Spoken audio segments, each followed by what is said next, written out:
Hello दोस्तों, नमस्कार। Study portal में आप सबका स्वागत है। मैं आपका साथी और गाइड डॉक्टर विजय। दोस्तों, आज का हमारा लेक्चर पॉलिटिकल थिंकर्स यानी राजनीतिक विचारक के ऊपर है। इसमें चाहे वो इंडियन पॉलिटिकल थिंकर्स हों, चाहे यूरोपियन थिंकर हों, या फिर यूनान के सुकरात, प्लेटो और अरस्तु जैसे थिंकर हों, उन सब के बारे में आज हम एक क्रैश कोर्स लेकर आए हैं। जितने भी कंपटीशन एग्जाम होते हैं, चाहे वो आईएएस का एग्जाम हो जिसमें political science as a optional होता है, चाहे वो पीसीएस का एग्जाम हो जिसमें पॉलिटिकल साइंस या public administration as a thinker as a optional होता है, या फिर उसके अलावा KVS, NVS, D triple S B ऐसे एग्जाम जहां पर पीजीटी पॉलिटिकल साइंस के लिए आप लोग फाइट करते हैं, उन सब के अंदर इसके क्वेश्चन पूछे जाते हैं। या फिर पॉलिटिकल साइंस से अगर आप यूजीसी नेट की तैयारी कर रहे हैं तो वहां भी आपके लिए ये वीडियो बहुत ज्यादा फायदेमंद होने वाली है। तो शुरू करते हैं। शुरू करने से पहले ऑल ओवर इंडिया में, पूरे भारत में हमारा स्टडी मटेरियल बाई कोरियर भेजा जाता है। ये एक बच्चे को पॉलिटिकल साइंस के नोट्स, ये आप लोग स्क्रीन पर देख सकते हैं, बहुत सारे बच्चों को आप लोगों के लिए ये तैयार किए गए हैं। और जो जनरल पेपर हो, चाहे इसमें जनरल पेपर वाला पोर्शन हो, चाहे वो आपका सब्जेक्ट स्पेसिफिक हो, सबको मिला करके 8-9 बुकलेट का ये पूरा सेट होता है जो पूरे इंडिया में आप लोगों को अपने घर पर उपलब्ध करवाया जाता है। इसको आप लोग इस नंबर पर कॉल करके या व्हाट्सएप पर बात करके आप लोग ऑर्डर कर सकते हैं। उसके अलावा आप लोग अगर पीजीटी पॉलिटिकल साइंस या किसी भी एग्जाम की तैयारी कर रहे हैं तो आप अपना नाम, आपका सब्जेक्ट कौन सा है, आपका सिटी कौन सा है, और आप लोग शहर के साथ साथ आपको एग्जाम कौन सा देना है, ये चारों चीजें, नाम, सब्जेक्ट, सिटी आपका और एग्जाम कौन सा देना है, ये चारों चीजें लेकर इस नंबर पर व्हाट्सएप कर दीजिए। जो भी इंफॉर्मेशन होगी नए एग्जाम के रिगार्डिंग, वो आपको व्हाट्सएप के थ्रू समय समय पर मिलती रहेगी। इससे पहले जो इंडियन पॉलिटी है, जो इंडियन पॉलिटी है, वो पूरे का पूरा मैं आपके लिए क्रैश कोर्स अपलोड कर चुका हूं, जो लगभग 1.5 घंटे के आसपास के 3 लेक्चर बने थे, जिसको आप लोग 4 घंटे 21 मिनट के अंदर पूरा क्रैश कोर्स देख सकते हो, जिसमें पूरा इंडियन पॉलिटिकल आपका कवर किया गया है। तो आइए आज पॉलिटिकल थिंकर्स को हम समय समय पर देखते हैं। सबसे जरूरी, सबसे पहले आपका कौटिल्य चाणक्य आएगा, उसके साथ आपका दादा भाई नरोजी का लेक्चर भी होगा। विचारक जयप्रकाश नारायण जो भारत के अंदर क्रांति के अग्रदूत माने गए हैं, विचारक कौटिल्य का आपको यहाँ पर मिलेगा, अरस्तु मिलेगा आपको। उसके साथ साथ विचारक मैकियावेली के बारे में आप पढ़ेंगे, विचारक रूसो के बारे में आप पढ़ेंगे, और तमाम वो विचारक जो आप लोगों के लिए खासकर जरूरी होते हैं, वो सभी आपको लेक्चर में मिल जाएंगे। तो आइए शुरू करते हैं आज के लेक्चर्स को। इस क्रैश कोर्स को साथियों के साथ शेयर जरूर करना है, और जहां जहां आपको डाउट हो आप लोग कमेंट कर सकते हैं। अरिस्टोटल जो था वो सिर्फ राजनीति का एक्सपर्ट नहीं था, बल्कि वो राजनीति के साथ साथ नीति शास्त्र, धर्म शास्त्र, अर्थशास्त्र, उसके साथ मनोविज्ञान, जंतु शास्त्र, आचार्य शास्त्र, जीव विज्ञान, तर्क शास्त्र, इन सभी का एक्सपर्ट था। और बहुत सारे ऐसे विज्ञान हैं जिनका जनक, फाउंडर या पिता अरस्तु को आप लोग मानते हैं। तो अरस्तु का बेसिकली जो जन्म हुआ वो 384 बीसी के अंदर हुआ था, और मैसेडोनिया के साम्राज्य के अंदर उनके पिता एक बड़े चिकित्सक के रूप में थे। तो जाहिर सी बात है कि अरिस्टोटल का जन्म बिल्कुल एक अच्छे परिवार में हुआ, और सारी सुख सुविधाएं, धन दौलत उसके पास ऑलरेडी मौजूद थी। अपने पिता से चिकित्सा की उसने शिक्षा ली, और बाद में उसने पूरी दुनिया के अंदर अपना, अपने राज्य का और राजनीतिक क्षेत्र का नाम रोशन किया। वर्तमान में जो वैज्ञानिक विचार परंपरा है उसका जनक भी अरस्तु को ही माना जाता है। बुद्धिमानों का गुरु और यूनान का सूर उसको यूनान के अंदर कहा जाता था। उसके गुरु के रूप में प्लेटो रहे, और उसने खुद भी अपने आप को दुनिया के महान योद्धा अलेक्जेंडर यानी सिकंदर का गुरु बताया, और सिकंदर के गुरु के रूप में उसने बहुत बड़ा अपना कर्तव्य का पालन किया। और जब सिकंदर पूरी दुनिया को जीतने निकला था तो वो सारी शिक्षा जो है वो अरस्तु के द्वारा उसको दी गई थी। ये कहा जाता है, ये बात धारणा है समाज में कि जब पूरी दुनिया को जीतने के लिए अलेक्जेंडर निकलने वाला था, तो उसकी वजह भी अरस्तू ही था। अरस्तू ने सिकंदर को पूरी शिक्षा देने के बाद जब सिकंदर ने उससे पूछा कि गुरुजी मुझे शिक्षा मिल चुकी है, अब मैं आपको गुरु दक्षिणा में क्या दूं? तो अरस्तु ने कहा था कि अगर आप गुरु दक्षिणा देना चाहते हो तो पूरी दुनिया को जीत करके मुझे ला दीजिए। ये कहते हैं कि सिकंदर घबरा गया और उसने कहा कि गुरुजी कोई और गुरु दक्षिणा नहीं हो सकती क्या? तो अरस्तु ने कहा था कि मैं आपको एक किताब दे देता हूं और वो किताब में पढ़ लीजिए, जो अच्छा देश हो उसको आप जीत लीजिए। कहते हैं कि अरस्तु ने उसी समय सिकंदर को एक किताब दी और वो किताब थी हिस्टोरिका। वही किताब हिस्टोरिका थी और हिस्टोरिका के अंदर ही भारत को सोने की चिड़िया कहा गया था और वहीं से सिकंदर ने प्लान किया था भारत को जीतने का और दुनिया के अलग-अलग हिस्से को जीतने का। तो बहुत सारी चीजें यहाँ पर मिलेंगी। एथेंस के अंदर विद्यालय की स्थापना करने की बात हो, 400 से ज्यादा ग्रंथों की अरस्तू ने रचना की हो, जिसमें पॉलिटिक्स जैसे महान ग्रंथ भी रहे, संविधान की सबसे पहले शुरुआत की बात हो, दुनिया के अंदर बहुत सारे छोटे-छोटे देशों का संविधान पढ़ करके एक विस्तृत संविधान की रचना करना हो, राज्य को एक प्राकृतिक संस्था बताना हो,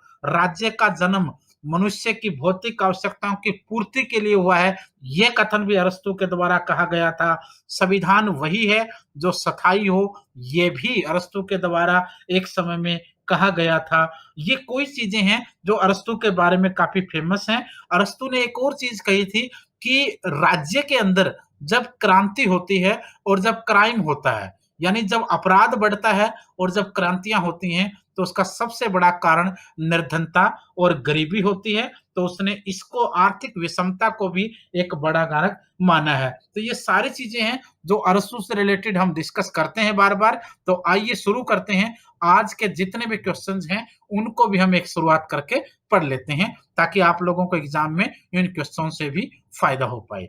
तो और दूसरी बात दोस्तों, अगर पूरे इंडिया के अंदर हमारा बाय कोरियर जाता स्टडी मटेरियल, अगर आपको मटेरियल चाहिए DSSB, KVS, NVS, UGC NET वगैरह का, तो आप बाय कोरियर ऑर्डर कर सकते हैं। डिस्क्रिप्शन में नंबर होता है 8447410108। इस नंबर पर कॉल या व्हाट्सएप पर मैसेज करके आप लोग पूरे भारत में कोरियर से मंगवा सकते हैं। तो आइए शुरू करते हैं। आज के टॉपिक में कितने क्वेश्चंस हैं उनको डिस्कस करते हैं।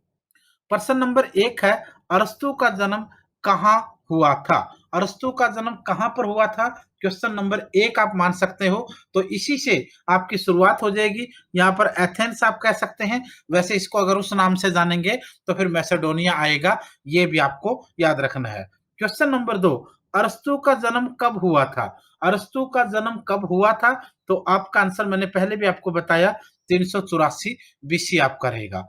क्वेश्चन नंबर 3, राजनीतिक मानव समुदाय द्वारा अपनी समस्याओं से निपटने की प्रक्रिया है, ये किसने कहा था? राजनीति मानव समुदाय द्वारा अपनी समस्याओं से निपटने की प्रक्रिया है, यह किसके द्वारा कहा गया था? तो फिर आपका आंसर यहाँ पर सी होगा, Harold Lasswell. Question number next, अरस्तु अपने किस विचार के कारण राजनीतिक विज्ञान के पिता कहलाते हैं? कौन से विचार की वजह से अरस्तु को राजनीतिक विज्ञान का पिता कहा जाता है? क्रांति, दास प्रथा, वर्गीकरण या फिर नागरिकता? तो आपका आंसर ए रहेगा, क्रांति रहेगा, जिसको आप लोग रिवॉल्यूशन कहते हैं। क्वेश्चन नंबर 5, प्राचीन यूनानी राजनीतिक दर्शन का मुख्य विचार बताइए। प्राचीन यूनानी राजनीतिक दर्शन का मुख्य विचार, सामाजिक समानता, व्यक्ति की स्वतंत्रता, उत्तम जीवन या फिर राज्य संप्रभुता? तो आपका आंसर यहाँ रहेगा बी, व्यक्ति की स्वतंत्रता। प्राचीन यूनानी राजनीतिक दर्शन का मुख्य विचार व्यक्ति की स्वतंत्रता होता था। क्वेश्चन नंबर 6, अरस्तु के अनुसार राज्यों के परिवर्तन चक्र का सही क्रम बताइए। अरस्तु के अनुसार राज्यों का जो परिवर्तन चक्र होता था, उसका सही क्रम आपको यहाँ पर बताना है। सबसे पहले संयंत्र प्रजातंत्र कहा गया है, भीड़ तंत्र कहा गया है, निरंकुश तंत्र, राजतंत्र, धनिक वर्ग तंत्र और कुलीन तंत्र। अब यहाँ ध्यान से देखेंगे तो नंबर 1 पर आपका राजतंत्र आता है, नंबर 2 पर आपका निरंकुश तंत्र आता है, नंबर 3 पर कुलीन तंत्र, नंबर 4 पर धनिक वर्ग तंत्र, नंबर 5 पर संयंत्र प्रजातंत्र और नंबर 6 पर भीड़ तंत्र। तो इस तरीके से आपका जो आंसर यहाँ बनेगा वो ए बनेगा, यानी ए आपका यहाँ पर आंसर आ जाएगा। अगर सही इसमें आप ध्यान से देखेंगे, बहुत सारे विचारकों ने विचार दिए हैं, लेकिन अरस्तू के अनुसार आप लोग सबसे पहले जो काउंट करेंगे वो आप राजतंत्र को करेंगे, फिर आपका निरंकुश, फिर आपका कुलीन तंत्र, फिर आपका धनिक वर्ग तंत्र, और उसके बाद संयंत्र, प्रजातंत्र, और आपका लास्ट में भीड़ तंत्र इसमें रहेगा। तो इसके अलावा नेक्स्ट क्वेश्चन की तरफ बढ़ते हैं हम लोग। क्वेश्चन नंबर 7, निम्न कथनों पर विचार कीजिए। दांते के अनुसार अरस्तु बुद्धिमानों का गुरु है, और दूसरा स्टेटमेंट है अरस्तु ने न्याय का द्विविध वर्गीकरण रेखांकित रेखागणित तथा अंकगणितात्मक वर्णित किया है। केवल एक, केवल दो, एक और दोनों, या फिर न तो एक और न ही दो, कौन सा यहाँ पर आप लोगों के लिए सत्य नजर आता है, ये यहाँ पर बताने की कोशिश की गई है। तो पहला और दूसरा दोनों ही कथन आपके लिए यहाँ पर सही होंगे। क्वेश्चन नंबर 8, निम्न कथनों पर विचार कीजिए। निम्न कथनों पर विचार करना है। अरस्तु की शिक्षा योजना राज्य के सभी वासियों के लिए है। नंबर 2, अरस्तु ने संगीत को अनावश्यक एवं अत्यधिक विशेषता प्रदान की है। तो अगर आप तीन कथनों पर देखेंगे तो कौन सा कथन, पहला कथन सही है, दूसरा कथन सही है, ए और बी दोनों सही हैं, न तो ए सही है और न ही बी दूसरा सही, यानी दूसरा जिसको आप लोग ए और बी दोनों में काउंट करोगे, तो यहाँ पर आपने देखना है ए बी, ए और बी दोनों, या ए और बी कोई भी नहीं। तो देखिए दोबारा एक बार ध्यान से क्वेश्चन को पढ़ने की, इन क्वेश्चनों पे थोड़ा सा आपको फोकस करना पड़ेगा। अरस्तु की शिक्षा योजना राज्य के सभी वासियों के लिए, ये गलत हो जाएगा, क्योंकि उसने ऐसा नहीं कहा है। अरस्तु ने संगीत को अनावश्यक एवं अत्यधिक विशेषता प्रदान की है, तो यहाँ पर आपका जो आंसर होगा वो सिर्फ बी रहेगा।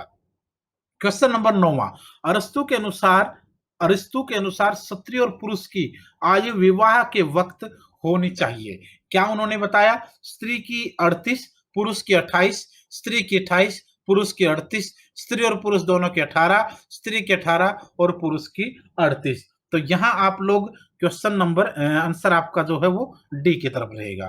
क्वेश्चन नंबर आपका हम चलते हैं 10वें पर। अरस्तु अपने आदर्श राज्य में किन कार्य वर्गों को नागरिकता से वंचित करता है? कौन से वर्गों को नागरिकता से वंचित करता है अरस्तु? सैनिक, पुरोहित, विधायक, कारीगर। तो फिर आपके सामने इसका आंसर है कारीगर। क्वेश्चन नंबर 11, अरस्तु ने क्रांति के कारणों में सर्वाधिक जोर किस पर दिया है? अरस्तु ने क्रांति के कारणों में सबसे ज्यादा, मैंने आपको बताया, सबसे ज्यादा जोर अरस्तु ने क्रांति के कारणों में जो दिया है वो आर्थिक कारणों को उसने अलग तरीके से हालांकि माना भी है, लेकिन इसमें दो तीन चीजें उसकी रहेंगी। एक तो उसने आर्थिक असमानता को भी बताया है, सामाजिक कारण भी उसने कुछ न कुछ बताए हैं, मनोवैज्ञानिक कारण भी बताए हैं, और धार्मिक कारण भी बताए हैं, लेकिन यहां पर जो आपका आंसर रहेगा वो रहेगा आर्थिक कारण। क्वेश्चन नंबर आपका 12वां, अरस्तु ने राज्य के विकास का वर्णन करने के लिए जिस पद्धति का प्रयोग किया वह थी। अरस्तु ने राज्य के विकास का वर्णन करने के लिए किस पद्धति का प्रयोग किया था? तो आपका आंसर डी रहेगा, स्वदेशात्मक।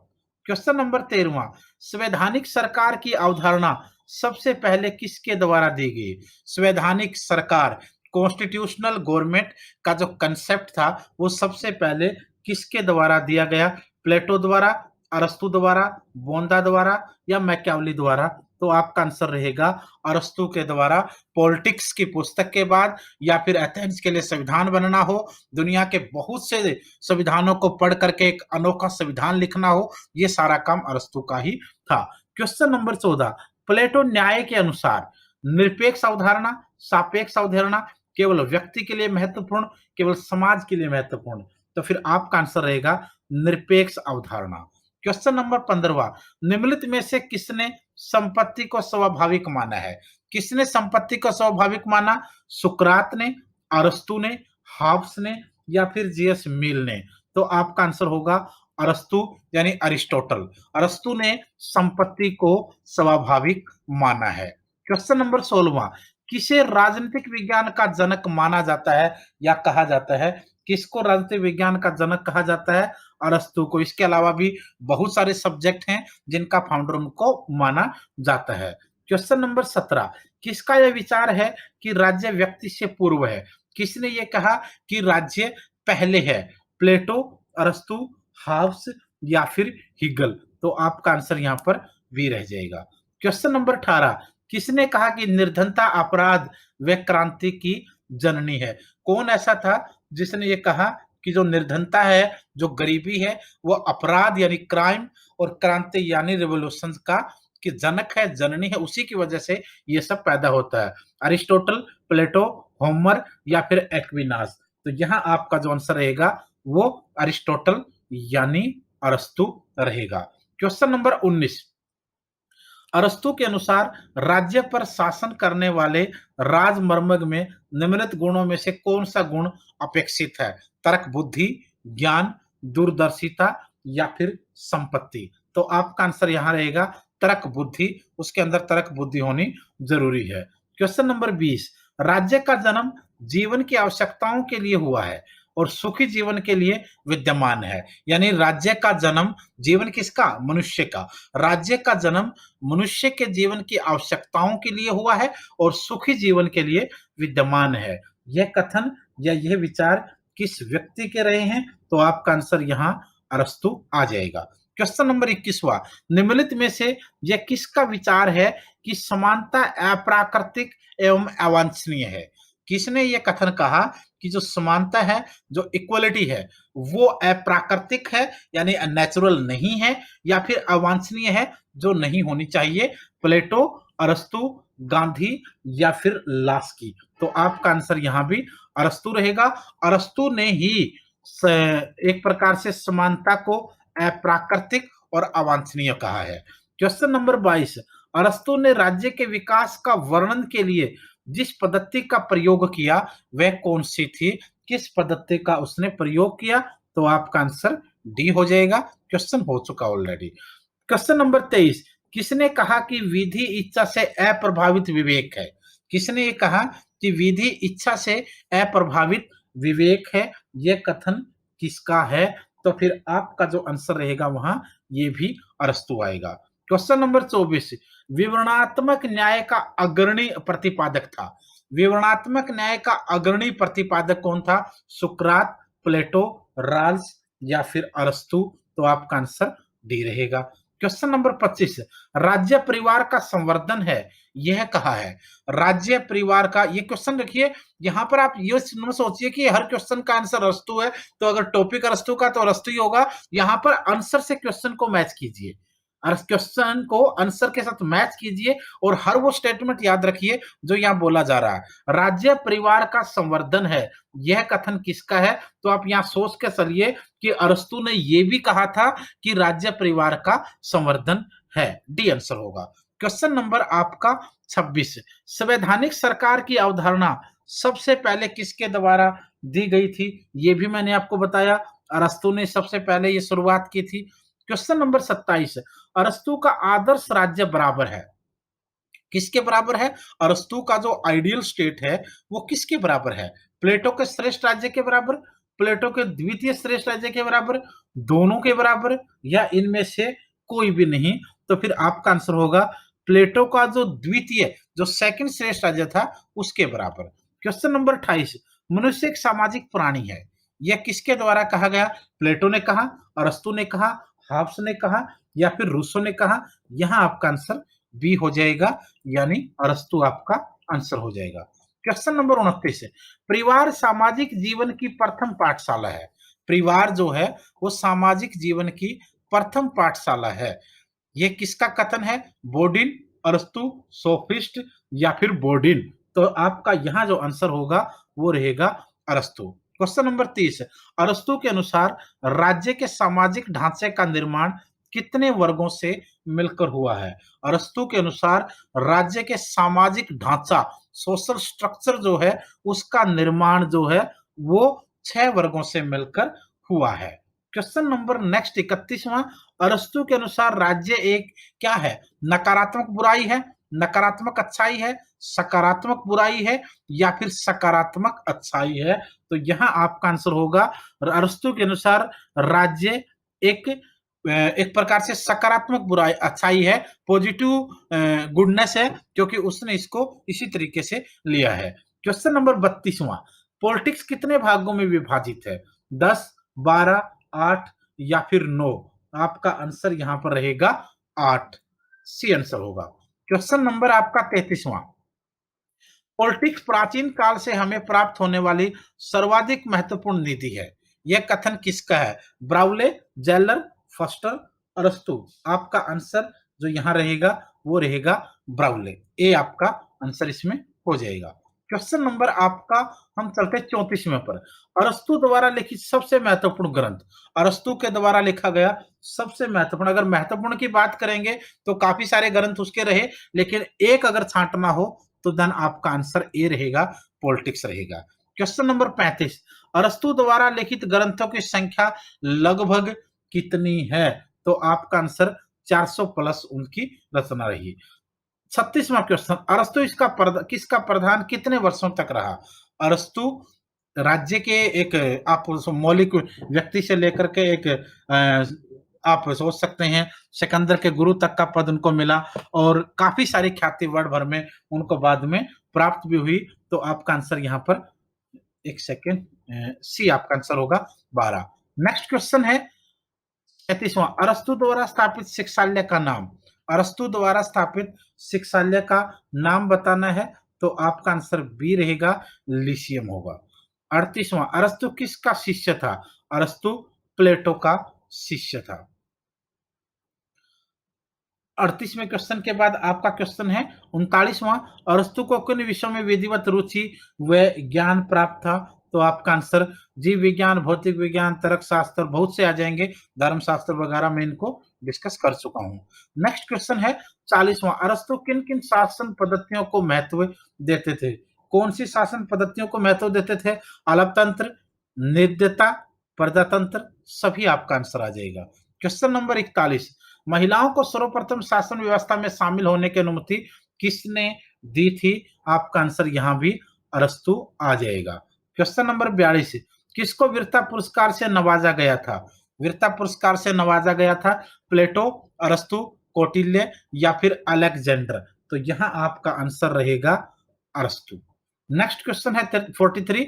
पश्चिमी दर्शन का अध्ययन किया था। पश्चिमी दर्शन का अध्ययन करने वाला कौन था इनमें से? प्लेटो, फ्लेमिंग, चाणक्य या फिर कौटिल्य। तो आपका आंसर यहां रहेगा बी, यानी फ्लेमिंग। नेक्स्ट क्वेश्चन है, कविताओं के अध्ययन व रचना को कौन पसंद करता था? कविताओं के अध्ययन व रचना को पसंद करता था अरस्तु। तो ये 44 क्वेश्चन थे जो बार बार अलग अलग एग्जाम में पूछे जा सके हैं, और आगे भी आने की उम्मीदें पूरी पूरी हैं। पूरे का कुछ ऐसे फैक्ट हमने जाने जो अरस्तु के जीवन से संबंधित थे।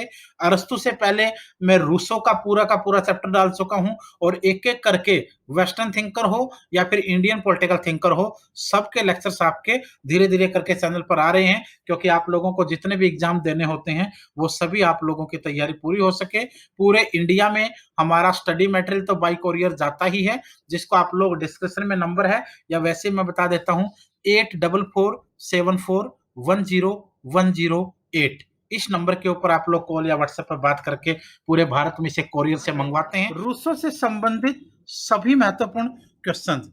पहला क्वेश्चन है, रूसो को प्रकृति का शिशु किसने कहा?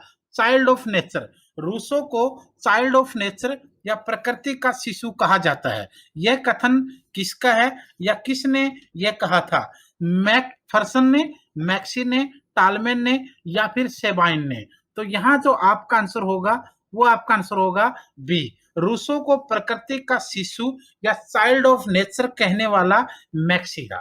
क्वेश्चन नंबर 2 की तरफ बढ़ते हैं। क्वेश्चन नंबर 2 है, रूसो ने राज्य और संप्रभुता के लिए किस शब्द का प्रयोग किया? रूसो ने राज्य और संप्रभुता के लिए कौन सा शब्द यूज किया है? भद्र पशु, सामान्य इच्छा, वैधानिक संप्रभु या पूर्ण सत्तावादी। इनमें से क्या कहा है? रूसो ने यहां पर जो कहा है वो है सामान्य इच्छा, यानी जिसको जनरल विल कहेंगे। क्वेश्चन नंबर नेक्स्ट, तीसरा क्वेश्चन है, किसने कहा कि लेवियाथन का कटा सिर ही रूसो की सामान्य इच्छा है? ये क्वेश्चन बहुत बार पूछा जा चुका है, काफी फेमस क्वेश्चन माना जाता है। लेवियाथन का जो सिद्धांत था, लेवियाथन का कटा हुआ सिर ही रूसो की सामान्य इच्छा है, यह कथन किसका है? मैक्सी का, सेबाइन का, जेफरसन का या फिर हर्सना का? तो आपका आंसर यहाँ पर द रहेगा या डी रहेगा, जिसे हर्षा बोलेंगे। क्वेश्चन नंबर आपका 4, किसके अनुसार रूसों के स्वतंत्रता की संकल्पना को विरोधाभासी स्वतंत्रता यानी पैराडॉक्स ऑफ फ्रीडम कहा गया है या कहा जाता है?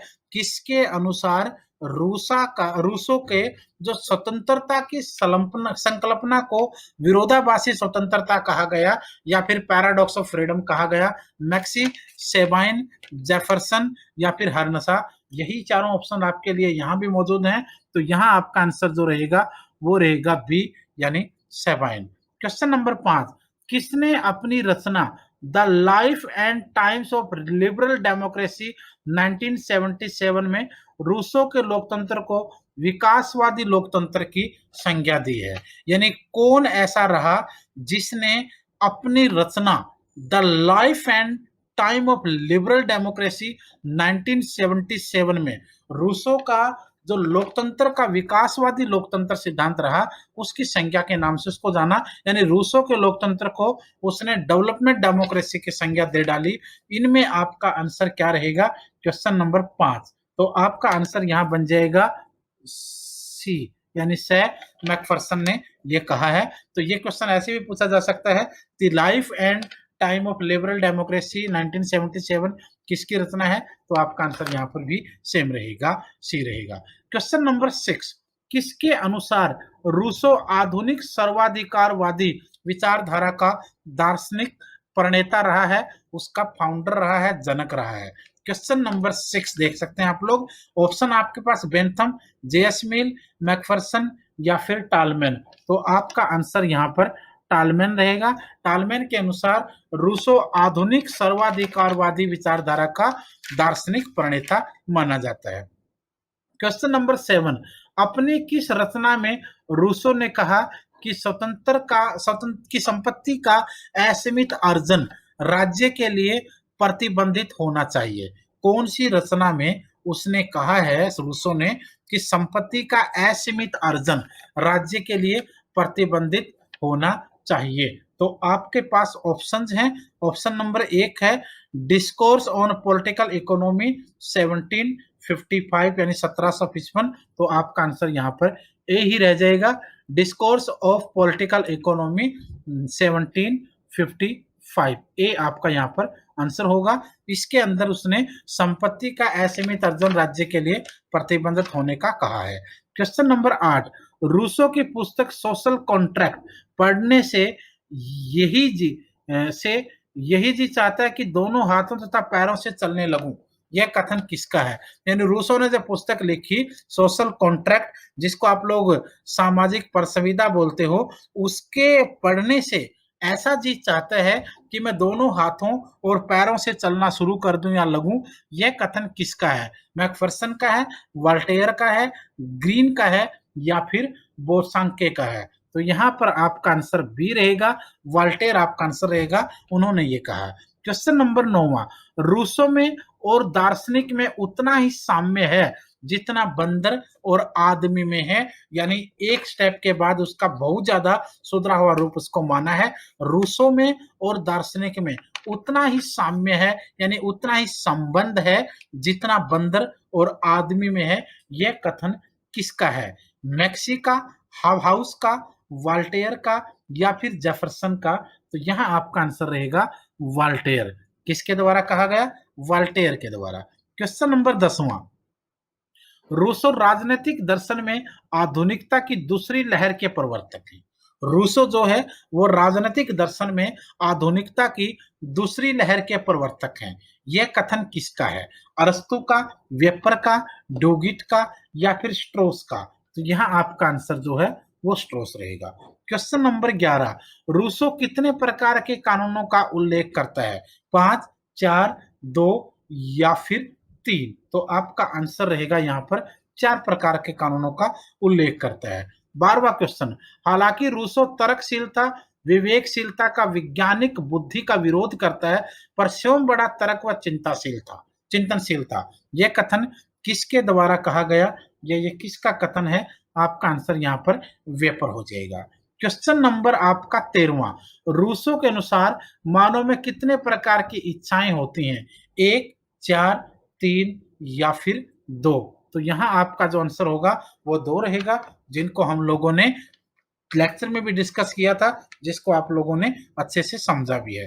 क्वेश्चन नंबर 14, स्वतंत्रता प्रत्येक व्यक्ति की स्वयं पर प्रभुता है, यह कथन किस प्रचारक का है या किस विचारक के द्वारा यह कहा गया कि स्वतंत्रता प्रत्येक व्यक्ति की स्वयं पर प्रभुता है? तो यहाँ आपका आंसर रहेगा J S mill.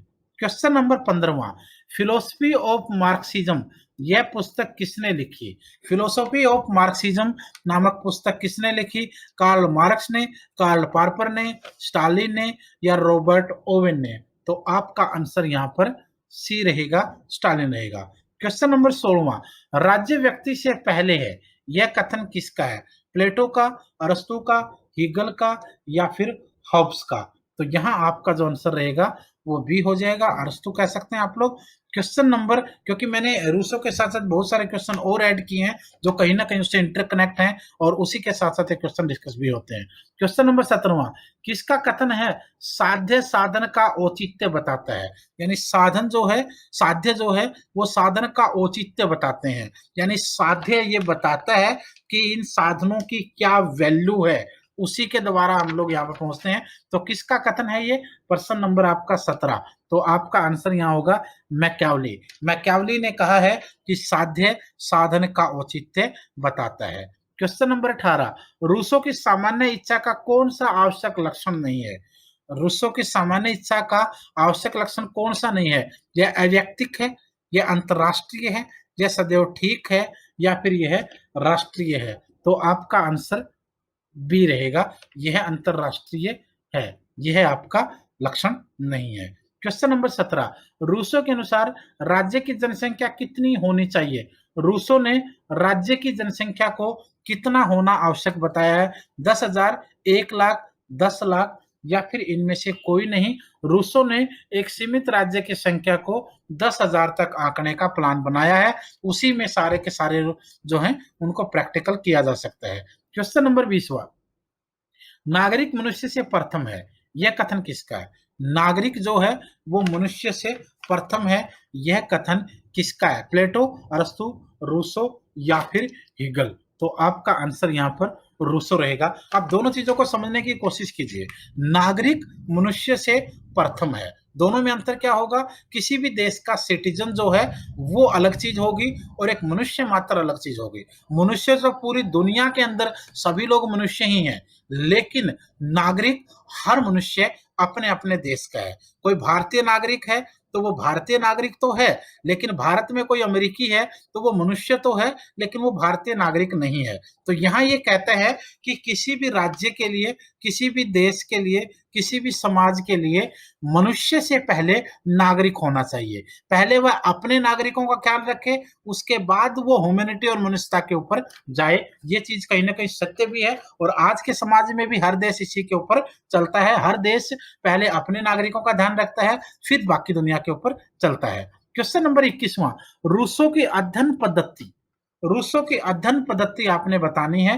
Option A, B, C, D इनमें से देख करके। मनोवैज्ञानिक व आगमनात्मक, आगमनात्मक व निगमनात्मक, मनोवैज्ञानिक व अनुभूति मूलक या अनुभूति मूलक व निगमनात्मक? तो आपका आंसर सी रहेगा, मनोवैज्ञानिक व अनुभूति मूलक। क्वेश्चन नंबर 22वां, कन्फेशंस का प्रकाशन कब किया गया? रूसो के जीवन काल में, रूसो के जन्म से पहले, रूसो की मृत्यु के बाद या फिर इनमें से कोई नहीं? अंदाजा लगा सकते हो। कन्फेशंस का जो प्रकाशन था वो उसके जीवन के दौरान तो हो नहीं पाया, पहले होगा ही क्यों? तो इसका मतलब रूसो की मृत्यु के बाद इसका प्रकाशन हो पाया। क्वेश्चन नंबर 23, रूसो को किस निबंध पर डिजान की अकादमी ने उसे प्रथम पुरस्कार दिया था? कौन सा निबंध माना जाता है वो? राजनीतिक अर्थशास्त्र, व्यक्ति में असमानता का उद्भव, सोशल कॉन्ट्रैक्ट, कलाओं और विज्ञानों के नैतिक प्रभाव। ये वाली फेमस थी। हालांकि सोशल कॉन्ट्रैक्ट भी बाकी उसी की है, लेकिन कलाओं और विज्ञानों के नैतिक प्रभाव के लिए उनको यह दिया गया था। अब वो क्वेश्चन नंबर 24वां, जनवाणी को देववाणी के बताने वाले पाश्चात्य राजनीतिक का नाम बताए। जनवाणी को देववाणी, आप सोचिए, देववाणी देवों की वाणी, भगवान की, परमात्मा की, और जनवाणी जनता की। कौन सा ऐसा वेस्टर्न थिंकर रहा है या पाश्चात्य राजनीतिकार रहा है जिसने कहा कि जो जनता की वाणी है वो देवों की वाणी के बराबर होती है? तो प्लेटो, रूसो, अरस्तु या होब। तो फिर आपका आंसर यहां रहेगा रूसो ने यह कथन कहा है। तो आपका आंसर यहां पर यह चल नहीं रहा ठीक से, यस, रूसो का यह आंसर हो जाएगा। क्वेश्चन नंबर 25, रूसो प्राकृतिक अवस्था में मनुष्य को कैसा मानता है? रूसो प्राकृतिक अवस्था में मनुष्य को, रूसो ने प्राकृतिक अवस्था में कैसे मनुष्य की कल्पना की है? स्वार्थी, संतुष्ट, झगड़ालू या दुष्ट? तो आपका आंसर क्या रहेगा? वह संतुष्ट था। वेल, बुद्धि से, अलग अलग बातों से, झगड़ों से और लालच से, इन चीजों से वह बिल्कुल दूर था। और जब तक ये चीजें नहीं थी तो वह संतुष्ट था बिल्कुल। उसे किसी प्रकार की न उसके दुख की कल्पना की जा सकती, न उसके सुख की कल्पना की जा सकती थी। क्वेश्चन नंबर 26वां, रूसो की सामान्य कोसोवो इच्छा अवधारणा का लक्षण नहीं है। कौन सी? अखंडता, संप्रभुता, अधेयता या आस्था पर आधारित? तो आपका आंसर रहेगा डी, आस्था पर। 28, निम्न में से कौन सा रूसो का विचार नहीं है? कौन सा विचार रूसो का नहीं है इन सब में से? कोई विचारशील व्यक्ति चरित्र भ्रष्ट प्राणी होता है, विज्ञान निष्क्रिय उत्सुकता का परिणाम है दर्शन शास्त्र केवल बौद्धिक आडंबर है, ये भी है, सामान्य इच्छा यथार्थ इच्छाओं का योग है, ये नहीं। क्वेश्चन नंबर 29वां, रूसो की सामान्य इच्छा के संबंध में कौन सा कथन सही नहीं है? कौन सा कथन सही नहीं है? यह राज्य में कानून का सृष्टा है, यह सदैव जनहित में होती है, यह सबकी इच्छा है और यह सदैव सही होती है। तो आपका आंसर रहेगा सी। रूसो की सामान्य इच्छा, जनरल विल की संकल्पना निम्नलिखित में से किस एक को स्वीकार करती है? किसको स्वीकार करती है? संसदीय प्रभुता को? बिल्कुल नहीं है, लोक प्रभुता को। संसदीय प्रभुता की बजाय लोक प्रभुता को। क्वेश्चन नंबर 31, रूसो के सामाजिक अनुबंध से संबंधित नहीं है। क्या नहीं है? प्रकृति की ओर लौटो, हिंसक मृत्यु का भय, ग्राम में सुषमा के आनंद, स्वतंत्र होने के लिए बाध्य करना। तो फिर आपका आंसर रहेगा हिंसक मृत्यु का भय। क्वेश्चन नंबर आपका 32, विज्ञान निष्क्रिय जिज्ञासा का परिणाम है, दर्शन केवल बौद्धिक सजावट है, शिष्य जीवन की सुख सुविधाएं चमकीले रंगीन फीते हैं, यह विचार किसका है? तो आपका आंसर यहाँ रूसो रहेगा, बी रहेगा। क्वेश्चन नंबर 33, रूसो को असभ्यता के युग का विचारक किसने कहा? रूसो को असभ्यता के युग का विचारक कहा गया, किसके द्वारा यह कहा गया? वाल्टेयर, बरक, मार्ले, कास्ट। तो आपका आंसर वाल्टेयर होगा। क्वेश्चन नंबर 34, कांट किसको अपना पथ प्रदर्शक मानता है? कांट, मैंने आपको क्वेश्चन एक और भी डिस्कस किया था जब चैप्टर पढ़ रहे थे हम। कांट किसको अपना पथ प्रदर्शक मानता है? कांट जो है वो रूसो को ही अपना पथ प्रदर्शक मानता है। क्वेश्चन नंबर 35, रूसो लोकप्रिय संप्रभुता का प्रथम समर्थक नहीं है, यह कथन किसका है? लोकप्रिय संप्रभुता का प्रथम समर्थक नहीं है, यह कथन किसके द्वारा रूसो के बारे में कहा गया है? तो वाल्टेयर के द्वारा, फ्रीमैन के द्वारा। आपका आंसर भी रहेगा फ्रीमैन के द्वारा। क्वेश्चन नंबर 36, सामाजिक समझौता सिद्धांत का विकास हुआ था। सामाजिक समझौता यानी सोशल कॉन्ट्रैक्ट सिद्धांत जो थ्योरी बनी, डॉक्ट्राइन बना, उसका विकास कब हुआ था? ये यहाँ पूछने की कोशिश की जा रही है, 16वीं और 17वीं सदी। यानी आपका आंसर यहाँ पर जो रहेगा वो आपका आंसर ए रहेगा, ये होगा। क्वेश्चन नंबर 37, द इस्माइल पुस्तक के लेखक का नाम बताएं। द इस्माइल पुस्तक, द इस्माइल पुस्तक, इस्माइल रहेगा ये, पुस्तक के लेखक कौन रहे? तो आपका आंसर यहाँ भी ऑटोमेटिकली इसी से रिलेटेड है। एक second, yes right. Question number 38, Rousseau को राजनीतिक दर्शन में आधुनिकता की दूसरी लहर का प्रवर्तक किसने बताया? वाहन, रूसो, टेलर, स्ट्रास। तो फिर आपका आंसर यहाँ पर रहेगा डी, स्ट्रास। क्वेश्चन नंबर 39, किसे रोमांटिक विचारक कहा जाता है? किसको रोमांटिक विचारक कहा गया या संज्ञा दी गई? आपका आंसर सी रहेगा, रूसो। क्वेश्चन नंबर 40, रूसो ने मनुष्य की अराजक दशा को नाम दिया। रूसो ने मनुष्य की अराजक दशा को क्या नाम दिया है? ये क्वेश्चन है। तो आपके पास आदर्श बर्बर ये भी कहा है, नोबल सर्विस ये भी कहा है, उत्कर्ष जंगली ये भी कहा, तो आपका आंसर यहाँ पर डी हो जाएगा। क्वेश्चन नंबर 41, रूसो के बारे में असत्य कथन बताएं। रूसो के बारे में कौन सा कथन है जो असत्य है? तो लोकप्रिय संप्रभुता का जनक है, सामाजिक समझौतावादी विचारक है, प्रत्यक्ष प्रजातंत्र का मसीहा है, तो कौन सा नहीं है? क्रांतियों का दार्शनिक ये नहीं है। क्वेश्चन नंबर 42, यदि रूसो ना होता तो फ्रांस की क्रांति भी नहीं होती, यह कथन किसका है? वाल्टेयर, वाहन, टैल्पन, नेपोलियन। तो फिर आपका आंसर यहाँ पर नेपोलियन रहेगा। पढ़ते हैं तो मैकावली का नाम काफी फेमस माना जाता है। मैकावली से संबंधित तमाम चीजें देखेंगे, उनसे रिलेटेड क्वेश्चंस पढ़ेंगे और कौन से थॉट और उनके सिद्धांत और डॉक्ट्राइन्स रहे हैं उनको भी आज हम देखेंगे। दोस्तों 1469 1469 के अंदर मैकावली का जन्म हुआ था इटली के फ्लोरेंस में। ये वही 1469 का साल है जब भारत के अंदर एक महान संत गुरु नानक देव जी पैदा हुए। तो इटली के अंदर एक ऐसा शैतान पैदा हुआ जिसको शैतानों का शागिर्द माना जाता है। तो हर साल के अपने अपने देश में अपने अपनी जगह अलग अलग मायने होते हैं। 1469 में इटली के फ्लोरेंस में ये पैदा हुआ और इसके समय के अंदर या इसके जीवन काल में इसने इटली की बहुत ही बुरी दुर्दशा देखी थी। छोटे छोटे राज्यों के अंदर बटा हुआ इसका देश और उनके अंदर हर समय होने वाली युद्ध और लड़ाइयां जिनसे ये बहुत ज्यादा प्रभावित था। मैकावली का रोल आमतौर पर नेगेटिव काफी चीजों में माना जाता है, बट हम इसको अच्छे से डिस्कस करने की कोशिश करेंगे। कुछ उनके कोट दिखा देता हूं, क्या क्या शब्द उनके ज्यादा फेमस रहे हैं। नंबर 1, राजा को जो भी अत्याचार करना हो एक ही बार में कर डालना चाहिए। एक तो ये कोट मैकावली का काफी फेमस है। दूसरा उन्होंने कहा, जनता दरअसल आशाओं और आश्वासनों की भूखी होती है, मधुर वचन बोलकर उसका उत्साह बढ़ाना जरूरी है, लेकिन जब उसके सुंदर सपने टूट जाते हैं तभी वह अपने प्रिय नेताओं से सांत्वना और संवेदना के शब्द सुनकर आश्वस्त हो जाती है।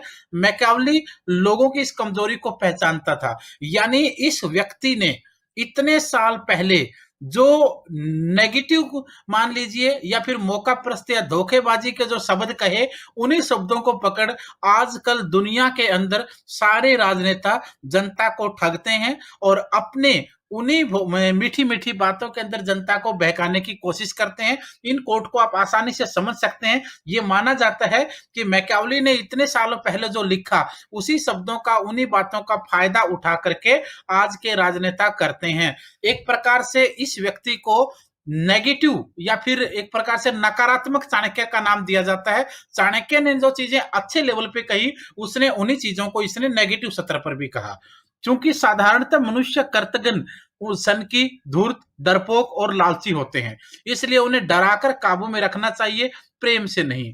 ऐसे लोगों के साथ राजा को सिर्फ सच्चरित्रता का ढोंग करना चाहिए। वो डंके की चोट पर कहता था कि संपत्ति नष्ट करने वाले की तुलना में कोई व्यक्ति अपने पिता के हत्यारे को जल्दी माफ कर देता है। यानी ये कथन इसका था कि अगर कोई व्यक्ति आपकी संपत्ति नष्ट कर दे और दूसरा व्यक्ति आपके पिता की हत्या कर दे तो व्यक्ति ऐसी चीज है कि संपत्ति नष्ट करने वाले को माफ नहीं करेगा बल्कि पिता के हत्यारे को माफ करेगा। एक प्रकार से सेल्फिश व्यक्ति जो होता है उसके विचारधाराओं को पकड़कर इसने संपूर्ण समाज पर थोपने की कोशिश की थी।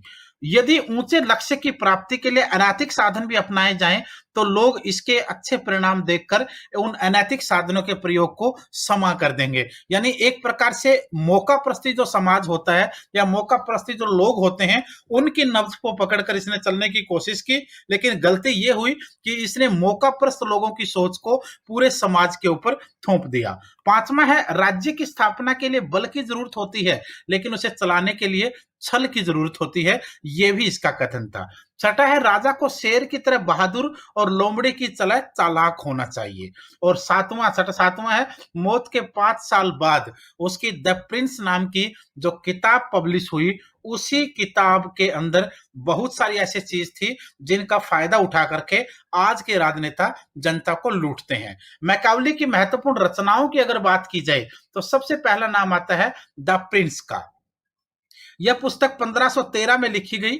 ये मैकियावेली की प्रमुख रचना है। यह रचना राजतांत्रिक व्यवस्था पर प्रकाश डालती है।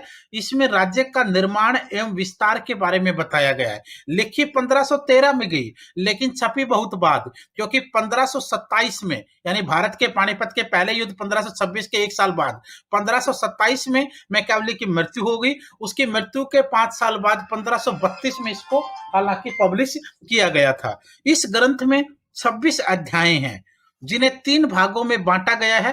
पहला अध्याय राजतंत्र का, दूसरा किराए की सेनाओं व राष्ट्रीय सेनाओं का, और अंतिम अध्याय राजदर्शन की व्याख्या प्रस्तुत करता है। इस ग्रंथ में एक सफल शासक के लिए दिए गए उपदेश विस्तार पूर्वक समझाए गए, इसलिए यह रचना मैकियावेली की सबसे महत्वपूर्ण रचना मानी जाती है। दूसरी उनकी रचना है डिस्कोर्सेज।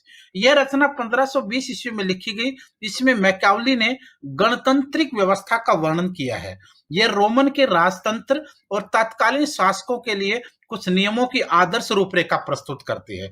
इस पुस्तक में गणराज्य को राजतंत्र की अपेक्षा अधिक कल्याणकारी, सबल और जन आकांक्षाओं के अनुकूल बताया है। यानी राजतंत्र के अलावा यहाँ पर गणतंत्र यानी रिपब्लिक पर जोर दिया गया है।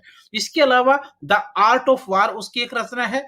हिस्ट्री ऑफ फ्लोरेंस भी उसकी एक रचना है, और उसके अलावा काफी सारे उपन्यास, कहानियां और कविताएं भी मैकियावेली के द्वारा लिखी गई थी। उसकी अध्ययन पद्धतियों की बात करी जाए, अगर उसके डॉक्ट्राइन सिस्टम या डॉक्ट्राइन मेथड ऑफ स्टडी की बात करें, तो उसकी कुछ सिद्धांत भी रहे हैं, कुछ पद्धतियां भी रही हैं। जैसे नंबर 1 है ऐतिहासिक पद्धति। उसने हर परिस्थिति को सामाजिक तौर पर, राजनीतिक तौर पर अलग अलग तरीके से समझने के बाद भी उसके ऐतिहासिक पहलू को समझने की कोशिश की, जिसको उसकी ऐतिहासिक पद्धति माना गया।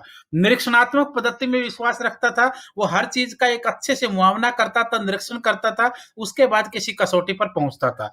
तुलनात्मक पद्धति, उस समय के इटली के हालात और उसके आसपास के राज्यों के हालातों की एक दूसरे के साथ तुलना करके वह अपने निष्कर्ष पर पहुंच रहा। विश्लेषणात्मक पद्धति, मैकियावेली का मानना था कि हर चीज को समझने के लिए उसके ऊपर पूरी मेहनत की जाए, उस काम को निष्कर्ष तक ले जाया जाए और फिर उसका विश्लेषण भी करना जरूरी है।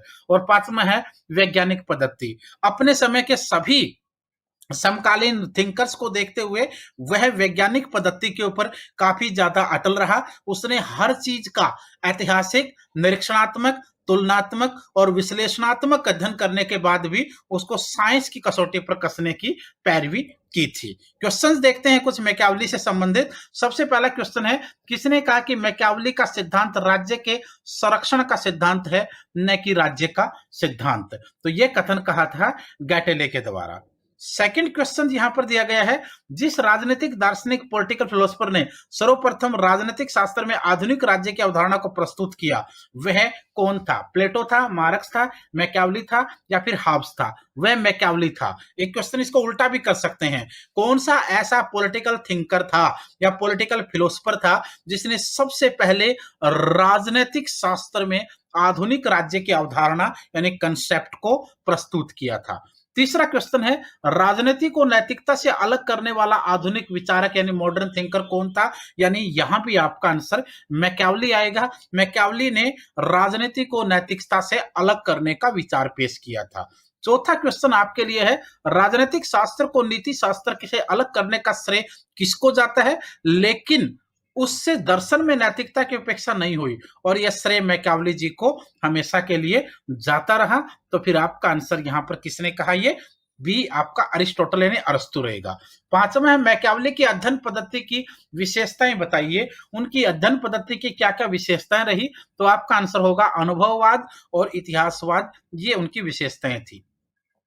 छठा क्वेश्चन है, समाज के विधायक या कानून निर्माता की आवश्यकता प्रतिपादित करने वाले विचारक का नाम आपको बताना है। तो आपका आंसर मैकियावेली होगा। 7वां है, इटली के नैतिक अपकर्ष के लिए मैकियावेली ने किसे दोष दिया? इटली के अंदर जो नैतिक अपकर्ष हुआ, जो इटली की दुर्दशा उस समय में हुई, उसके लिए मैकियावेली ने किसको एक प्रकार से दोषी माना है या दोष दिया है? तो आपका जो आंसर यहाँ होगा वो रहेगा चर्च। चर्च का उस समय जो प्रभाव था शासन के ऊपर और जो इंटरफेरेंस थी उसकी वजह से इटली का ये हाल हुआ था।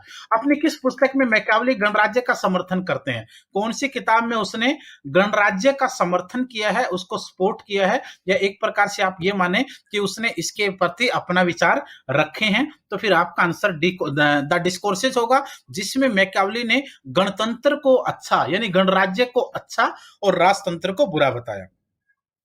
नौवां क्वेश्चन है, मैकियावेली ने अपने किस रचना में शासन पद्धति का वर्णन किया है? कौन सी रचना में वर्णन किया है? द डिस्कोर्सेज में और द प्रिंस में। तो आपका आंसर यहाँ दोनों होगा। मैकियावेली ने द डिस्कोर्सेज और द प्रिंस दोनों में ही शासन पद्धति का वर्णन किया है। 10वां क्वेश्चन है, मैकियावेली ने व्यावहारिक रूप में किसको शासन की सर्वश्रेष्ठ प्रणाली माना है? किसको माना है? निरंकुश राजतंत्र को उसने शासन की सर्वश्रेष्ठ प्रणाली माना है। वो एक डिक्टेटर राजा को अपना आदर्श मान करके चलने वाला इंसान इन विचारों से दिखता है। 11वां क्वेश्चन है, मैकियावेली ने सैद्धांतिक रूप में किसको शासन की सर्वश्रेष्ठ प्रणाली माना है? सैद्धांतिक, वहां पर उसने क्या माना? पहले वाले में उसने माना व्यावहारिक। व्यावहारिक तौर पर तो मैकियावेली मानता है कि शासन की जो बेस्ट प्रणाली है वो निरंकुश राजतंत्र होना चाहिए, लेकिन सैद्धांतिक रूप पे उसके विचार बदल जाते हैं। सैद्धांतिक रूप में वो कहता है कि सैद्धांतिक रूप में तो शासन की श्रेष्ठ प्रणाली जो है वो गणतंत्र होगी। 12वां क्वेश्चन है, अपनी किस पुस्तक में मैकियावेली निरंकुश राजतंत्र प्रणाली का समर्थन करते हैं? कौन सी ऐसी किताब है जिसमें मैकियावेली निरंकुश राजतंत्र को हामी भरता है? आपका आंसर यहाँ द प्रिंस रहेगा। तो दोनों किताबों पर आप फोकस रखना है। निरंकुश राजतंत्र प्रणाली की तरफ झुकाव उसका द प्रिंस में है, और गणतंत्र की तरफ जो झुकाव है गणराज्य की तरफ तो वो उसका द डिस्कोर्सेज में है। तो दोनों चीजें अलग अलग हैं। एक उसने जो उसके समय में पहले प्रकाशित हो गई, एक उसकी मृत्यु के 5 साल बाद आई। दोनों के अंदर आपको थोड़ा कंपैरिजन रखना पड़ेगा। किसने कहा कि गणतांत्रिक शासन सर्वप्रथम होता है, लेकिन ये उनके समाजों में लागू हो सकता है जहां व्यक्ति सद्गुणी हो या व्यक्ति सर्वश्रेष्ठ संपन्न सर्वगुण संपन्न हो? तो आपका आंसर यहां रहेगा, मैकियावेली के द्वारा यह कहा गया था कि गणतांत्रिक शासन सबसे बेस्ट हो सकता है, लेकिन इसके लिए समाज भी बेस्ट होना चाहिए। ऐसे समाज जहां हर व्यक्ति सद्गुणी हो और सर्वगुण संपन्न हो, जो बहुत ही मुश्किल कल्पनात्मक है। 14वां क्वेश्चन है, मैकियावेली ने किसको शक्तिशाली बनाने के लिए नागरिक सेना बनाने का समर्थन किया था?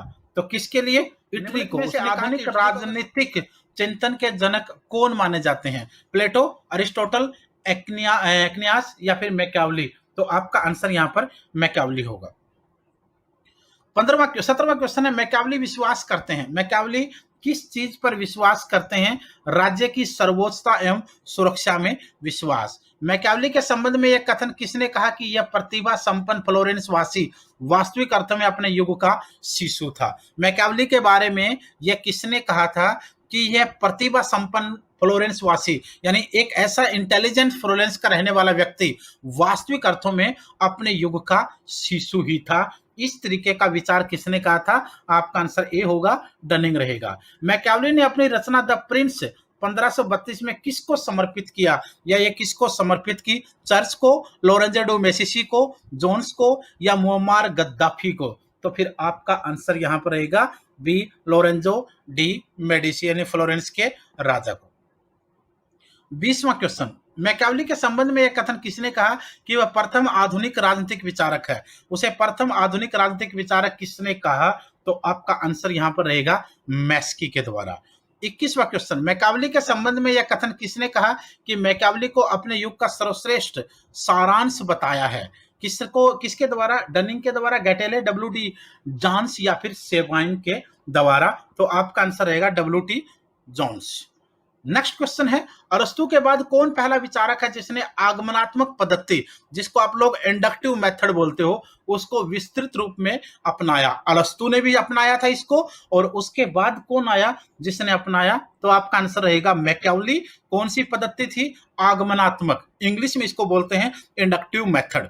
क्वेश्चन नंबर 23वां, किसका सुप्रसिद्ध कथन है कि व्यक्ति अपने पिता की मृत्यु को भूल सकता है, लेकिन संपत्ति के विनाश को आजीवन नहीं भूल सकता। ये हमने पहले भी डिस्कस किया था। यहां भी इसका आंसर आप लोग देख सकते हो, क्योंकि इसके बारे में बहुत ज्यादा आलोचना भी एक प्रकार से मैकियावेली को झेलनी पड़ी, लेकिन यह कथन कहीं ना कहीं स्वार्थी समाज के लिए बिल्कुल सही है, क्योंकि आज के समय भी आप देखोगे तो लोगों की वजह की बजाय या परिवार के सदस्यों की बजाय धन दौलत को ज्यादा श्रेय देते हैं। इसकी वजह से कहीं ना कहीं मैकियावेली को यहाँ पर कुछ न कुछ पॉजिटिव पॉइंट भी मिल रहे हैं। नेक्स्ट क्वेश्चन आपका है, किसने मैकियावेली को राष्ट्र राज्य की अवधारणा का जनक माना है? मैकियावेली को राष्ट्र राज्य की अवधारणा का जनक मानने वाला कौन व्यक्ति रहा? आंसर होगा डी प्रो हर्नसा। क्वेश्चन नंबर 25 में, मैकियावेली की शासन कला संबंधित पुस्तक कौन सी है? मैकियावेली की शासन कला से रिलेटेड कौन सी पुस्तक है? तो आपका आंसर होगा द प्रिंस यानी बी। 26वां क्वेश्चन है, द ओरिजिनलिटी ऑफ मैकियावेली किसकी सुप्रसिद्ध रचना है? द ओरिजिनलिटी ऑफ मैकियावेली किसकी सुप्रसिद्ध रचना है? आपका आंसर होगा आइजिया बर्लिन की। 27वां क्वेश्चन, किसने राजा के लिए शेर जैसे बहादुरी व लोमड़ी जैसे चालाकी जैसे गुणों का वर्णन किया? यानी मैकियावेली का कहना था कि राजा जो है वो शेर जैसा बहादुर और लोमड़ी जैसा चालाक होना चाहिए। तो फिर आपका आंसर यहाँ पर मैकियावेली रहेगा। मैकियावेली के द्वारा यह कहा गया। 28वां क्वेश्चन है, मैकियावेली के अनुसार व्यक्ति अपने व्यवहार में किन तत्वों से परिचालित होता है? कौन से तत्वों से व्यक्ति अपने व्यवहार में परिचालित होता है? तो आपका आंसर भय और प्रेम दोनों रहेगा, सी होगा यानी ए और ब। नेक्स्ट क्वेश्चन है, मैकियावेली की रचनाएं कौन सी हैं? मैकियावेली की रचनाओं का जिक्र मैं पहले भी आपसे कर चुका हूं, एक बार और हम डिस्कस कर लेते हैं। हालांकि इसको बार बार डिस्कस करने की मुझे लगता है जरूरत नहीं पड़ेगी, लेकिन फिर भी आप ध्यान से देख सकते हैं। द प्रिंस भी इसमें आएगा, डिस्कोर्सेस भी आएगा, आर्ट ऑफ वार भी आएगा, हिस्ट्री ऑफ फ्लोरेंस भी आएगा और द गोल्डन भी रहेगा। तो इसका मतलब ये पांचों की पांचों रचनाएं उसकी हैं। तो आपका यहाँ पे जो आंसर हो जाएगा वो रहेगा इसमें ऑल ऑफ द अबो होगा, या फिर डी होगा 1 2 3 4 5। क्वेश्चन नंबर 30, एकमात्र रचना कौन सी थी जो मैकियावेली के जीवन काल में छपी थी? यह रचना युद्ध कौशल पर आधारित थी। इसी रचना के कारण कुटिल राजनीति को मैकियावेली वाद कहा जाता है।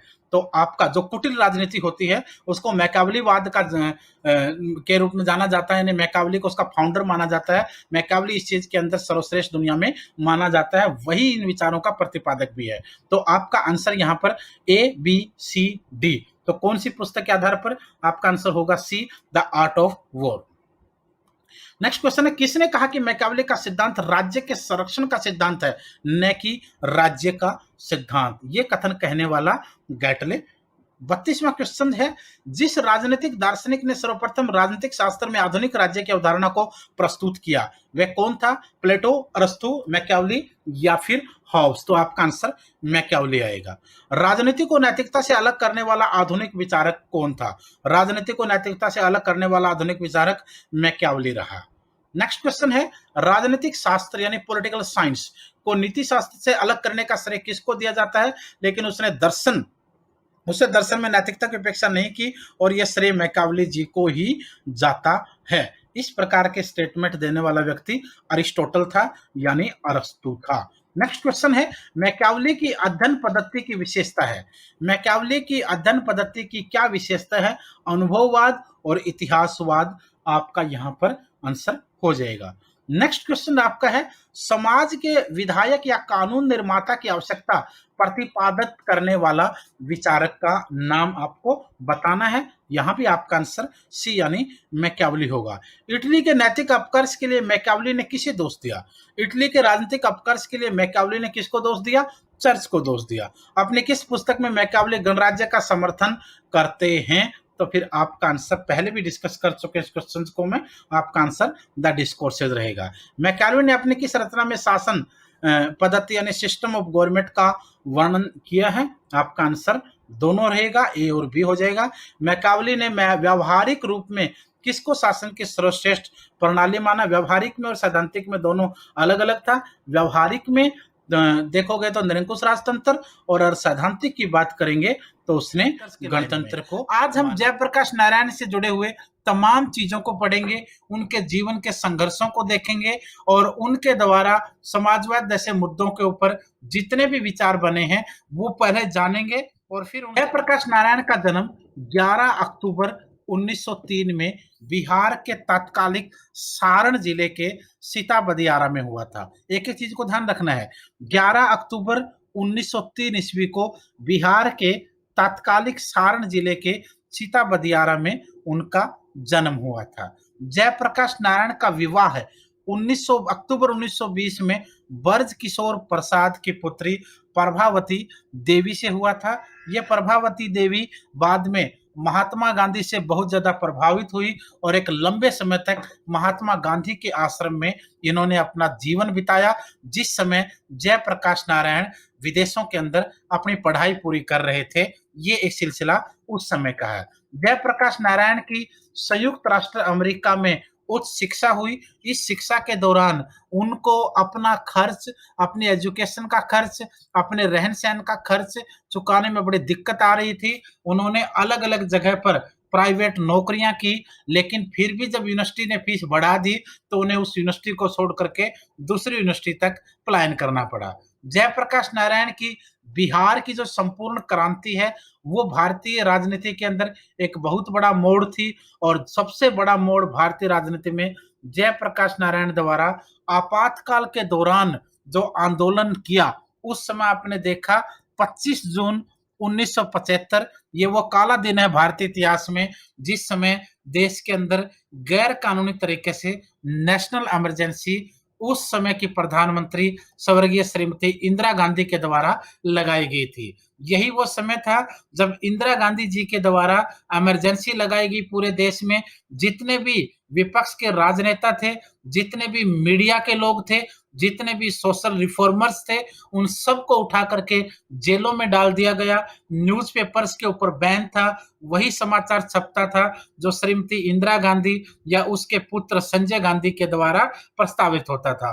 अब ये समय वो था जब पूरे देश के अंदर सरकार और श्रीमती इंदिरा गांधी के खिलाफ बहुत बड़ी आवाज थी, और यही वो समय था जब जयप्रकाश नारायण जी का एक नारा बहुत ज्यादा फेमस हुआ था, जिसको आज भी लोग बार-बार बोलते हैं कि सिंहासन खाली करो जनता आती है, या सिंहासन खाली करो जनता आती है। यानी इंदिरा गांधी जी को साफ चुनौती थी कि आप अपनी जो इमरजेंसी उसको हटाइए और अपने पद को छोड़िए। क्योंकि ये हुआ क्यों था?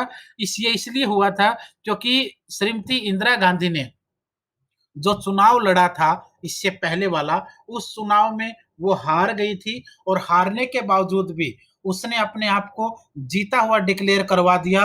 कांग्रेस की सरकार आ गई, सीटें मिल गई और श्रीमती इंदिरा गांधी प्रधानमंत्री बन गई। लेकिन ये मामला कोर्ट में चले गया, और कोर्ट ने जो इलेक्शन में धांधली का मामला देखते हुए इलाहाबाद हाई कोर्ट ने इंदिरा गांधी को इसमें गैर कानूनी तरीके से या धांधली करके जीता हुआ ठहरा दिया, जिसके बाद उनके लिए एक बड़ी समस्या आने वाली थी। उन्होंने राष्ट्रपति को कह करके इमरजेंसी लगवा दी, और ये सारा किस्सा यहाँ पर था। देश भर के अंदर लोगों की नसबंदियां की गई। जिन भी लोगों को लगा जरा सा भी इंदिरा गांधी जी को या सरकार को जरा सा भी डर लगा, उनको जेलों में डाल दिया गया, यातनाएं उनको दी गई, लोगों की हत्याएं की गई। एक बहुत बुरा दौर भारत के अंदर ये देखने में आया था। तो उस पर समय की आंदोलन की कमान जयप्रकाश नारायण जी के हाथ में थी, और जितने भी लोग आज के समय आप देख सकते हो भारत के अंदर, चाहे उस समय जितने भी आज के समय भी आप देखोगे, बहुत से राजनेताओं को ये कहता हुआ नजर आ देखोगे आप लोग कि हम जेपी के आंदोलन से पैदा हुए हैं, हम जेपी के आंदोलन से निकले हैं। तो ये वही जयप्रकाश या जेपी नारायण जी थे जिनको भारत के अंदर राजनीतिक आंदोलन का मसीहा माना जाता है। अब यहां से आप शुरुआत, आज देखो इन्होंने एक समाजवाद नाम के वर्ड को जन्म भारत में दिया भी, और उसको भली भांति आगे चलाने की कोशिश भी की। लेकिन एक चीज आप जरूर ध्यान रखें, इसको पॉलिटिकल थिंकर के रूप में पढ़ें, बस इसको पॉलिटिकल थिंकर के रूप में पढ़े। आज के समय यूपी में, बिहार में, अलग अलग राज्यों में जो अपने आप को समाजवादी बताते हैं या जो समाजवाद कहते हैं, या वो जयप्रकाश नारायण का अपने आप को एक प्रकार से उसी पीढ़ी का आगने वाला नेता मानते हैं, वो बिल्कुल बकवास है। उनके पास न ऐसा कोई काम है, न वो इनके पद चिन्हों पर चलते हैं। वो सिर्फ जनता को बेवकूफ बना करके वोट मांगने का काम करते हैं। उन चीजों को अलग कर दीजिए, उन चीजों को बिल्कुल अलग कर दीजिए। चाहे पार्टी का कोई नाम रखे, चाहे कोई अपना भी नाम बेशक रख ले, बट वो चीज बिल्कुल नहीं है, वो बिल्कुल अलग है। हम यहाँ पर सिर्फ जयप्रकाश नारायण जी की चीजों को देखेंगे। जयप्रकाश नारायण की मृत्यु 8 अक्टूबर 1979 में हुई थी और उसका मुख्य कारण डायबिटीज और हृदय संबंधी रोग थे। क्वेश्चन कौन से बन सकते हैं? जयप्रकाश नारायण को कौन से अवार्ड मिले पहले वो देख लेते हैं। 1999 ईस्वी में इन्हें भारत रत्न अवार्ड से नवाजा गया। सोचिए 1999 ये वो समय था जब भारत के अंदर अटल बिहारी वाजपेयी प्रधानमंत्री थे और एनडीए की सरकार थी, लेकिन इससे पहले इनको और किसी सरकार में अवार्ड नहीं मिला था भारत रत्न। ये भी आप लोग अच्छे से देख सकते हैं। इन्हें एफआईआई फाउंडेशन की तरफ से राष्ट्रभूषण अवार्ड भी मिला था। 1965 में रमन मैग्सेसे अवार्ड से भी इनको सम्मानित किया गया था। क्वेश्चन एक एक करके देखते हैं। निम्नलिखित में से कौन सी रचना जयप्रकाश नारायण की नहीं है? टुवर्ड टोटल रेवोल्यूशन, समाजवाद, सर्वोदय लोकतंत्र, माय पिक्चर ऑफ सोशलिज्म, या मैं एक समाजवादी हूं।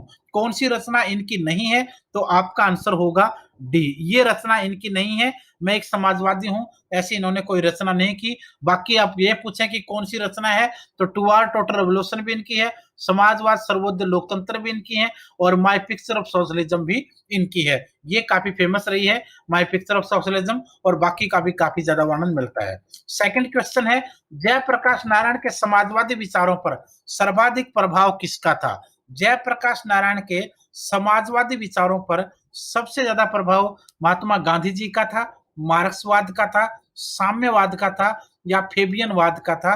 तो आपका आंसर रहेगा गांधीवाद का। गांधीवाद का था। उनकी धर्मपत्नी खुद महात्मा गांधी के अनुसरण में काफी लंबे समय तक रही, और ये विचार साफ साफ जयप्रकाश नारायण के ऊपर भी दिखाई दिए।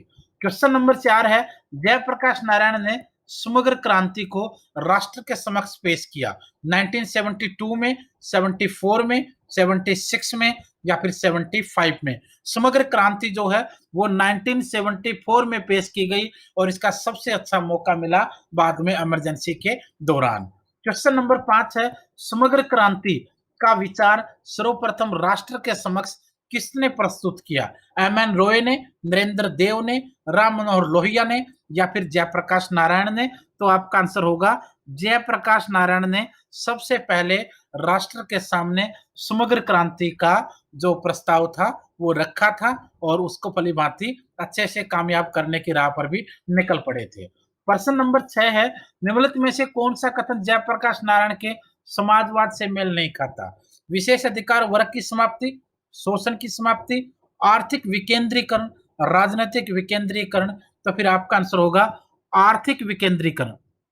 जो समाजवाद के जो विचार थे जयप्रकाश नारायण जी के, लेकिन एक चीज उनकी द्वारा कही गई जो उनके विचारों से मेल नहीं खाई, और वो उनका था आर्थिक विकेंद्रीकरण, जिसको आप लोग इकोनॉमिकल डिसेंट्रलाइजेशन बोलते हो। ये कहीं ना कहीं मेल नहीं खाता था। बाकी विशेष अधिकार वर्ग की समाप्ति, शोषण की समाप्ति, और राजनीतिक विकेंद्रीकरण, ये बिल्कुल सही थे। तो यहाँ आपका आंसर सी रहेगा।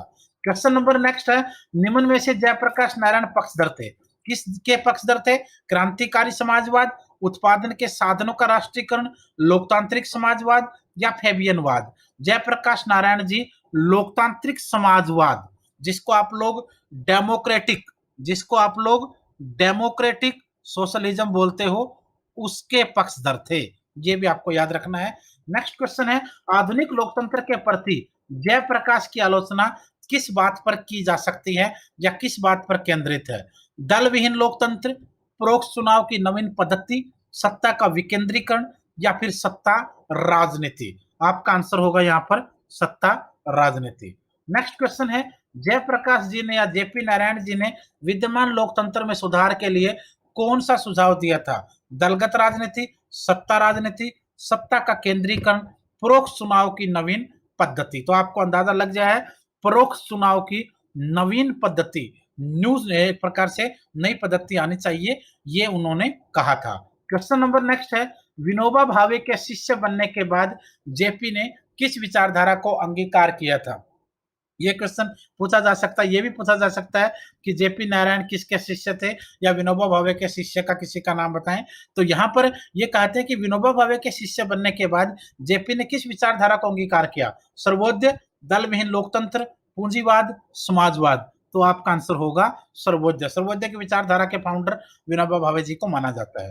नेक्स्ट क्वेश्चन है, जयप्रकाश नारायण के समाजवाद की निम्नलिखित में से कौन सी एक विशेषता नहीं है? जो जयप्रकाश नारायण ने जो समाजवाद दिया उसकी इनमें से कौन सी विशेषता नहीं है? फिर मैं एक बार ये कहूंगा कि जो आजकल का जो समाजवाद है ना, यूपी के अंदर, बिहार के अंदर अलग अलग चुनाव के समय जो दिखता है वो कोरा समाजवाद है। उसमें एक्चुअल समाजवाद का एक 0.1% भी नहीं है। ये सिर्फ राजनीतिक पार्टियां हैं जो अपने फायदे के लिए चुनाव का जीत और हार करती हैं। इसमें जयप्रकाश नारायण से इनको जोड़कर बिल्कुल ना देखें, वो जमाना बीत चुका है। ये सिर्फ राजनीति है, इसके अलावा इन्होंने कुछ भी नहीं किया है। लगभग 60-70 सालों से देश की जनता को बेवकूफ बनाया है, वरना इतने बड़े बड़े राज्य होने के बाद पिछड़े राज्य नहीं रह जाते। जयप्रकाश नारायण के समाजवाद के निम्नलिखित में से कौन सी एक विशेषता नहीं है? शोषण की समाप्ति व समानता, विशेषाधिकार प्राप्त वर्ग की समाप्ति, अहिंसक जन आंदोलन या साम्यवादी आर्थिक संरचना। तो आपका आंसर होगा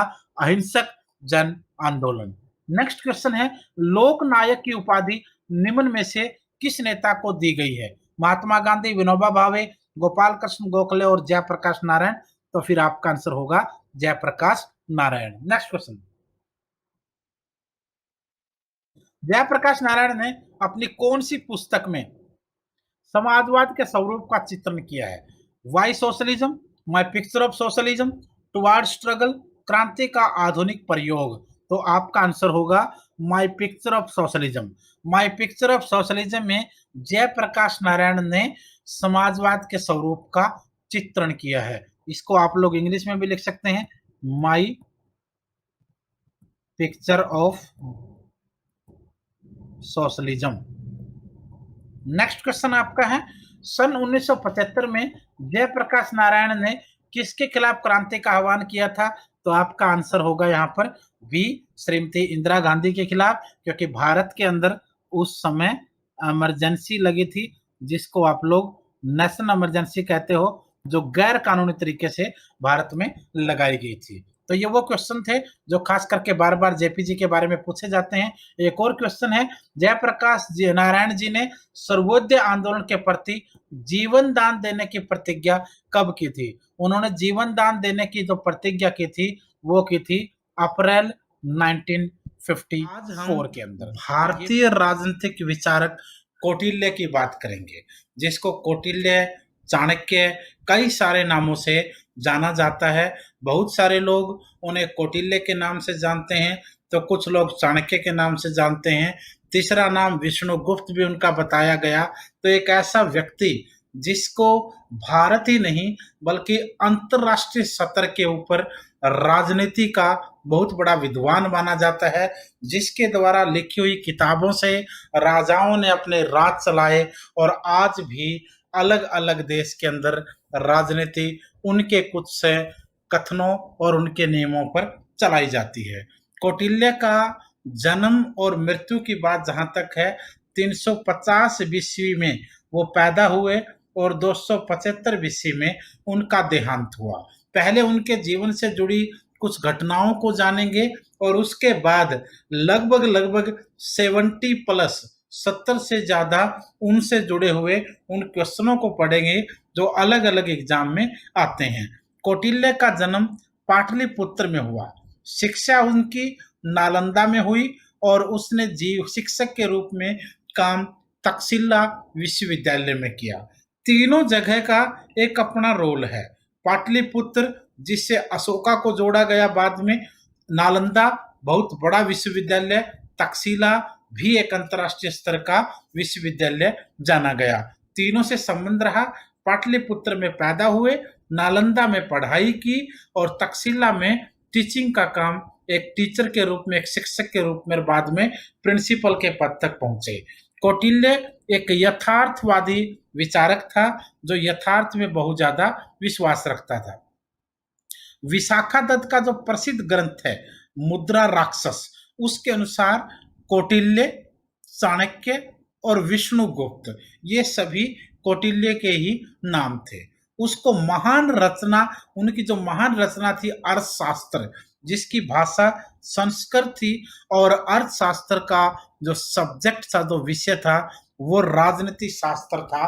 पॉलिटिकल साइंस था। लेकिन इस किताब के अंदर कुछ मामलों में अर्थव्यवस्था का भी वर्णन था, टैक्स कैसा लगेगा, राजा कितना लगाएगा, टैक्स का क्या होगा, ये सारी चीजें भी थी।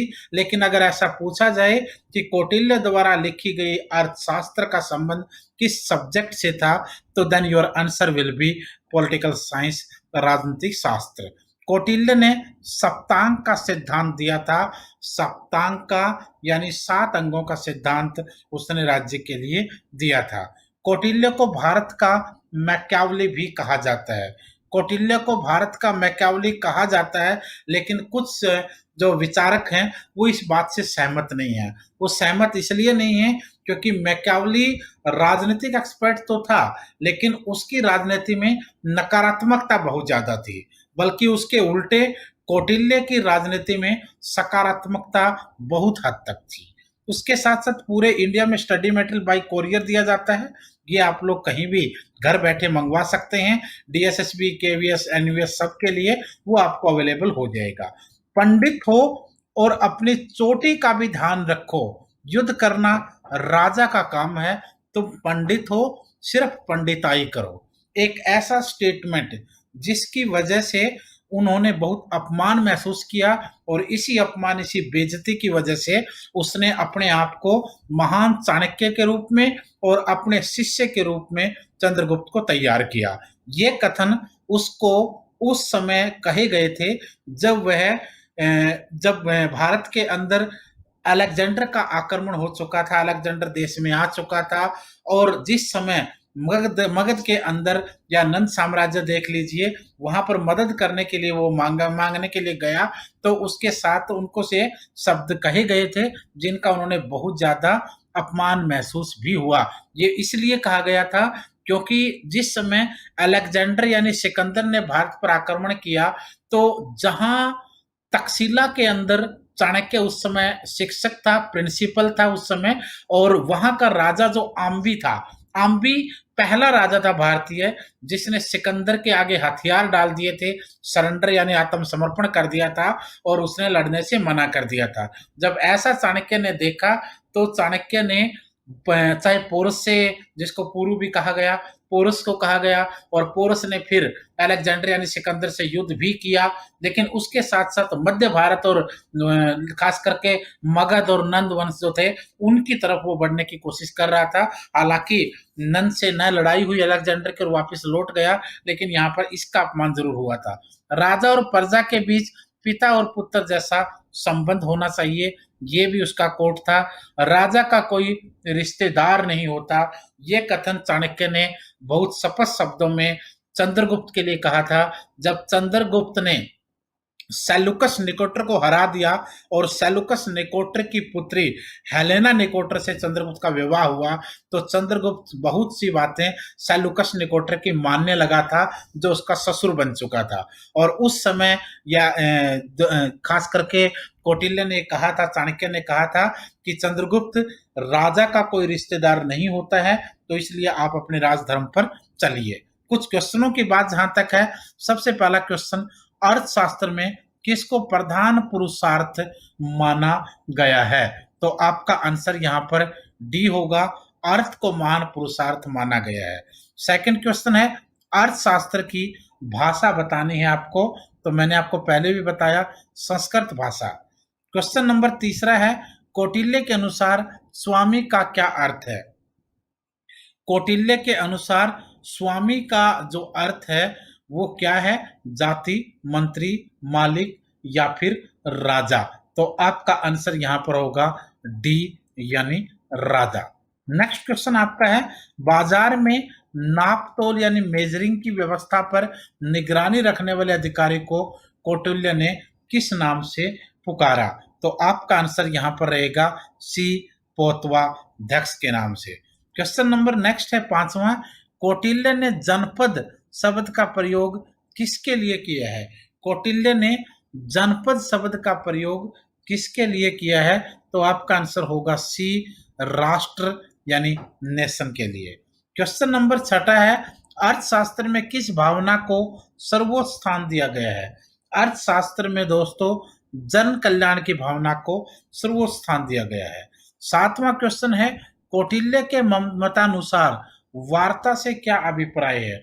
कौटिल्य के मतानुसार वार्ता से अभिप्राय है कृषि, व्यापार आदि का ज्ञाता होना, यानी एक्सपर्ट होना। 8वां क्वेश्चन है कौटिल्य के अनुसार मंडल सिद्धांत का वास्तविक प्रयोजन आपको बताना है। तो यह आंसर होगा अंतरराज्य नीतियों के निर्धारण के लिए प्रासंगिक राज्यों का विवेक सम्मत वर्गीकरण करना। 9वां क्वेश्चन है अर्थशास्त्र के संबंध में असुमेलित युग्म आपको बताना है। कौन सा होगा? अधिकरण 15, अध्याय 150, प्रकरण उपविभाग 180। तो फिर आपका जो गलत आंसर होगा यहाँ पर श्लोक 55 वाला यहाँ पर असुमेलित आ जाएगा। 10वां क्वेश्चन है कौटिल्य द्वारा बताए गए युद्ध के प्रकारों में क्या शामिल नहीं है? कौटिल्य ने धर्म युद्ध का जिक्र किया, कूट युद्ध का जिक्र किया, तुष्ण युद्ध का जिक्र किया, लेकिन अर्थ युद्ध का वर्णन नहीं किया है। 11वां क्वेश्चन है कौटिल्य ने पैदल सेना के प्रधान अधिकारी यानी जो हेड ऑफिसर था उसको किस नाम से संबोधित किया है? तो आपका आंसर यहाँ पर बी होगा, यानी नायक। क्वेश्चन नंबर 12वां प्राचीन भारत में सर्वप्रथम कौटिल्य द्वारा किस आधार पर विधि को संहिताबद्ध करने का प्रयास किया गया था? तो आपका आंसर वैज्ञानिक यानी साइंटिफिक विधि से। क्वेश्चन नंबर 13वां है कौटिल्य ने अर्थशास्त्र में वर्णित विभिन्न दंड संबंधी सिद्धांतों को कितने वर्गों में बांटा है? तो आपका आंसर बी रहेगा, यहाँ पर 8 रहेगा। नेक्स्ट क्वेश्चन है 14वां राज्य को प्रत्यंग भूत किसने कहा है? राज्य को प्रत्यंग भूत किसने कहा है? आपका आंसर कौटिल्य रहेगा। 15वां क्वेश्चन है कोई व्यक्ति अपनी जीभा पर रखे हुए मधु या विष के स्वाद के प्रति उदासीन रहे, ऐसा संभव नहीं है। कौटिल्य का यह कथन किसके संदर्भ में था? यानी कौटिल्य यहां कहना चाहता है कि किसी व्यक्ति के जीभ पर कोई मीठी चीज रखी हो या कोई विषैली चीज रखी हो और उस व्यक्ति को पता भी हो और वो बिल्कुल उदासीन रहे, यानी वो कोई रिएक्ट ही ना करे। कौटिल्य ने यह कथन किसके बारे में कहा है? तो आपका आंसर यहाँ पर भ्रष्टाचार के बारे में, करप्शन के बारे में कहा है। कौटिल्य ने अर्थशास्त्र में किस अध्ययन पद्धति का प्रयोग किया है? तो फिर आपका आंसर यहाँ होगा किस अध्ययन पद्धति का प्रयोग किया है? आपका आंसर यहाँ पर है ऐतिहासिक या अनुभूति मूलक। नेक्स्ट क्वेश्चन है आपका 17वां कौटिल्य ने किस प्रकार के शासन का समर्थन किया है? किस प्रकार के शासन का समर्थन किया है? इंद्रिय जयी शासन का समर्थन किया है। प्रजा का प्रिय ही उसका प्रिय है, प्रजा के सुख में ही राजा का सुख है, यह कथन किसका है? तो आपका आंसर भी कौटिल्य आ जाएगा। 19वां क्वेश्चन अर्थशास्त्र का प्रतिपाद्य विषय प्रमुख रूप से कौन सा है? तो आपका आंसर यहाँ पर दंड नीति होगा। नेक्स्ट क्वेश्चन है कौटिल्य की राज व्यवस्था किस प्रकार की है? कौटिल्य की राज व्यवस्था किस प्रकार की है? तो आपका आंसर होगा प्रजा कल्याणकारी। 21वां क्वेश्चन है कौटिल्य ने कितने प्रकार के दूतों का उल्लेख किया है? कौटिल्य ने 3 प्रकार के दूतों का उल्लेख किया है। नेक्स्ट क्वेश्चन है कौटिल्य कूटनीति के 4 साधनों का उल्लेख किया है, जिनमें से कौन सा शामिल नहीं है? साम, दाम, वर्ग या फिर भेद? तो आपका आंसर वर्ग नहीं होगा, यहाँ पर दंड आ जाएगा। साम, दाम, दंड, भेद ऐसा होता है। क्वेश्चन नंबर आपका है 23वां कौटिल्य के विचार से अर्थ का तात्पर्य आपको बताना है। ऐसी भूमि या अक्षेत्र जिस पर मनुष्य बसे हों, यह आपका यहाँ पर आंसर बन जाएगा। क्वेश्चन नंबर आपका 24वां है मंडल सिद्धांत का मुख्य उद्देश्य क्या है? मंडल सिद्धांत का मुख्य उद्देश्य छोटे राज्यों की व्यवस्था में शक्ति संतुलन की स्थापना यानी पावर बैलेंस। 25वां क्वेश्चन है कौटिल्य ने कुशल शासक की संकल्पना किस रूप में की है? तो आपका आंसर यहाँ पर बनेगा विजिगीषु के रूप में। क्वेश्चन नंबर 26 सुरक्षा और विदेश संबंधों के समस्याओं के समाधान के लिए मंडल सिद्धांत का प्रतिपादन किसने किया है? तो फिर आपका आंसर यहाँ भी ऑटोमेटिकली कौटिल्य आ जाएगा। उसके बाद है आपका क्वेश्चन नंबर 27। कौटिल्य ने राजा का नेत्र व मुख किसे कहा है? कौटिल्य ने राजा का नेत्र या मुख व मुख यानी आंखें और मुंह जो है वो गुप्तचरों को कहा है, गुप्तचर विभाग को। कौटिल्य ने राज्य के कुल कितने तीर्थ बताए हैं? तो आपका आंसर होगा 20। 29वां क्वेश्चन है इकोनॉमिक्स की खोज कब की गई? तो आपका आंसर यहाँ पर 1902, 15, 8 या फिर 20 में से रहेगा ए 1902। कौटिल्य के सप्तांग सिद्धांत में सर्वाधिक महत्वपूर्ण कौन सा है? आपका आंसर होगा ए यानी स्वामी। कौन सा अंग राज्य के मुख्य मुख्य समान होता है? तो आपका आंसर यहां पर बन जाएगा कोष। 32वां क्वेश्चन है अर्थशास्त्र शासन के सिद्धांतों के पुस्तक का मूल विषय क्या है? तो आपका आंसर सी होगा राजनीति होगा। 33वां क्वेश्चन है कौटिल्य की मुख्य देन रही है कर्म स्थापन स्पष्टीकरण? आपका आंसर दोनों आ जाएगा। अर्थशास्त्र में शांति और युद्ध यानी पीस एंड वॉर से संबंधित विभाग के अध्यक्ष को किस नाम से पुकारा गया है? तो आपका आंसर यहां पर आ जाएगा संधि विग्राहक। क्वेश्चन नंबर 35 राजनीति के वाड्यम्य में अर्थशास्त्र का वही स्थान है जो व्याकरण शास्त्र के वाड्यम्य में पाणिनि की अष्टाध्यायी का है। यह कथन किसका है? तो आपका आंसर डॉक्टर अल्तेकर रहेगा। 36वां क्वेश्चन है कौटिल्य के अनुसार होना चाहिए। कौटिल्य के अनुसार क्या होना चाहिए? दो राष्ट्रों के मध्यवर्ती राज्य होना चाहिए। कौटिल्य समर्थक था। कौटिल्य किस चीज का समर्थक था?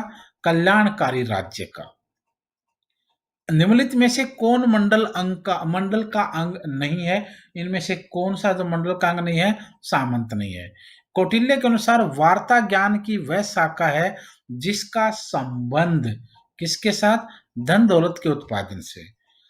40वां है आन्वीक्षिकी का संबंध आपको बताना है दर्शन और तर्क से। कौटिल्य के अनुसार त्रिवर्ग में शामिल है। त्रिवर्ग में क्या शामिल है? अर्थ काम धर्म। कौटिल्य के अनुसार युद्ध के प्रकार आपको बताने हैं 2, 4, 3 या फिर 6। तो आपका आंसर यहां पर सी हो जाएगा, 3 होगा।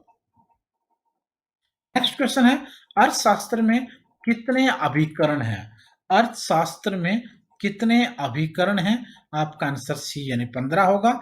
मंडल सिद्धांत का केंद्र बिंदु होता है। मंडल सिद्धांत का केंद्र बिंदु की बात करें तो विजिगीषु रहेगा। 45वां क्वेश्चन है किसने कहा कि कौटिल्य का राजा मनु के राजा की तरह सत्ताधारी नहीं है? तो यह कथन दोस्तों UN घोषाल का। किसने कौटिल्य की पुस्तक अर्थशास्त्र का अंग्रेजी में अनुवाद किया था? श्याम शास्त्री के द्वारा। तंजौर के ग्रंथालय में अर्थशास्त्र की पांडुलिपि कब मिली थी? 1909 आपका यहां पर आंसर दिखा दिया। 48वां क्वेश्चन कौटिल्य की पुस्तक अर्थशास्त्र का मुख्य विषय ऑटोमेटिकली राजनीति। हिंदू राज शासन व्यवस्था पर आधारित सबसे प्राचीन कृति का नाम बताओ। आपका आंसर अर्थशास्त्र होगा। मंडल सिद्धांत का मुख्य उद्देश्य, ये क्वेश्चन कई बार डिस्कस होगा क्योंकि काफी सारा फेमस क्वेश्चन है। छोटे राज्यों की व्यवस्था में शक्ति संतुलन की स्थापना। 51वां क्वेश्चन पानी में चलने फिरने वाली मछली कब और कैसे और कितना पानी पी जाती है यह पता लगाना मुश्किल है। कौटिल्य का यह कथन किस संदर्भ में है? तो आपका आंसर भ्रष्टाचार यानी करप्शन। वाचस्पति गैरोला ने अर्थशास्त्र का किस भाषा में अनुवाद किया? तो आपका आंसर होगा हिंदी के अंदर।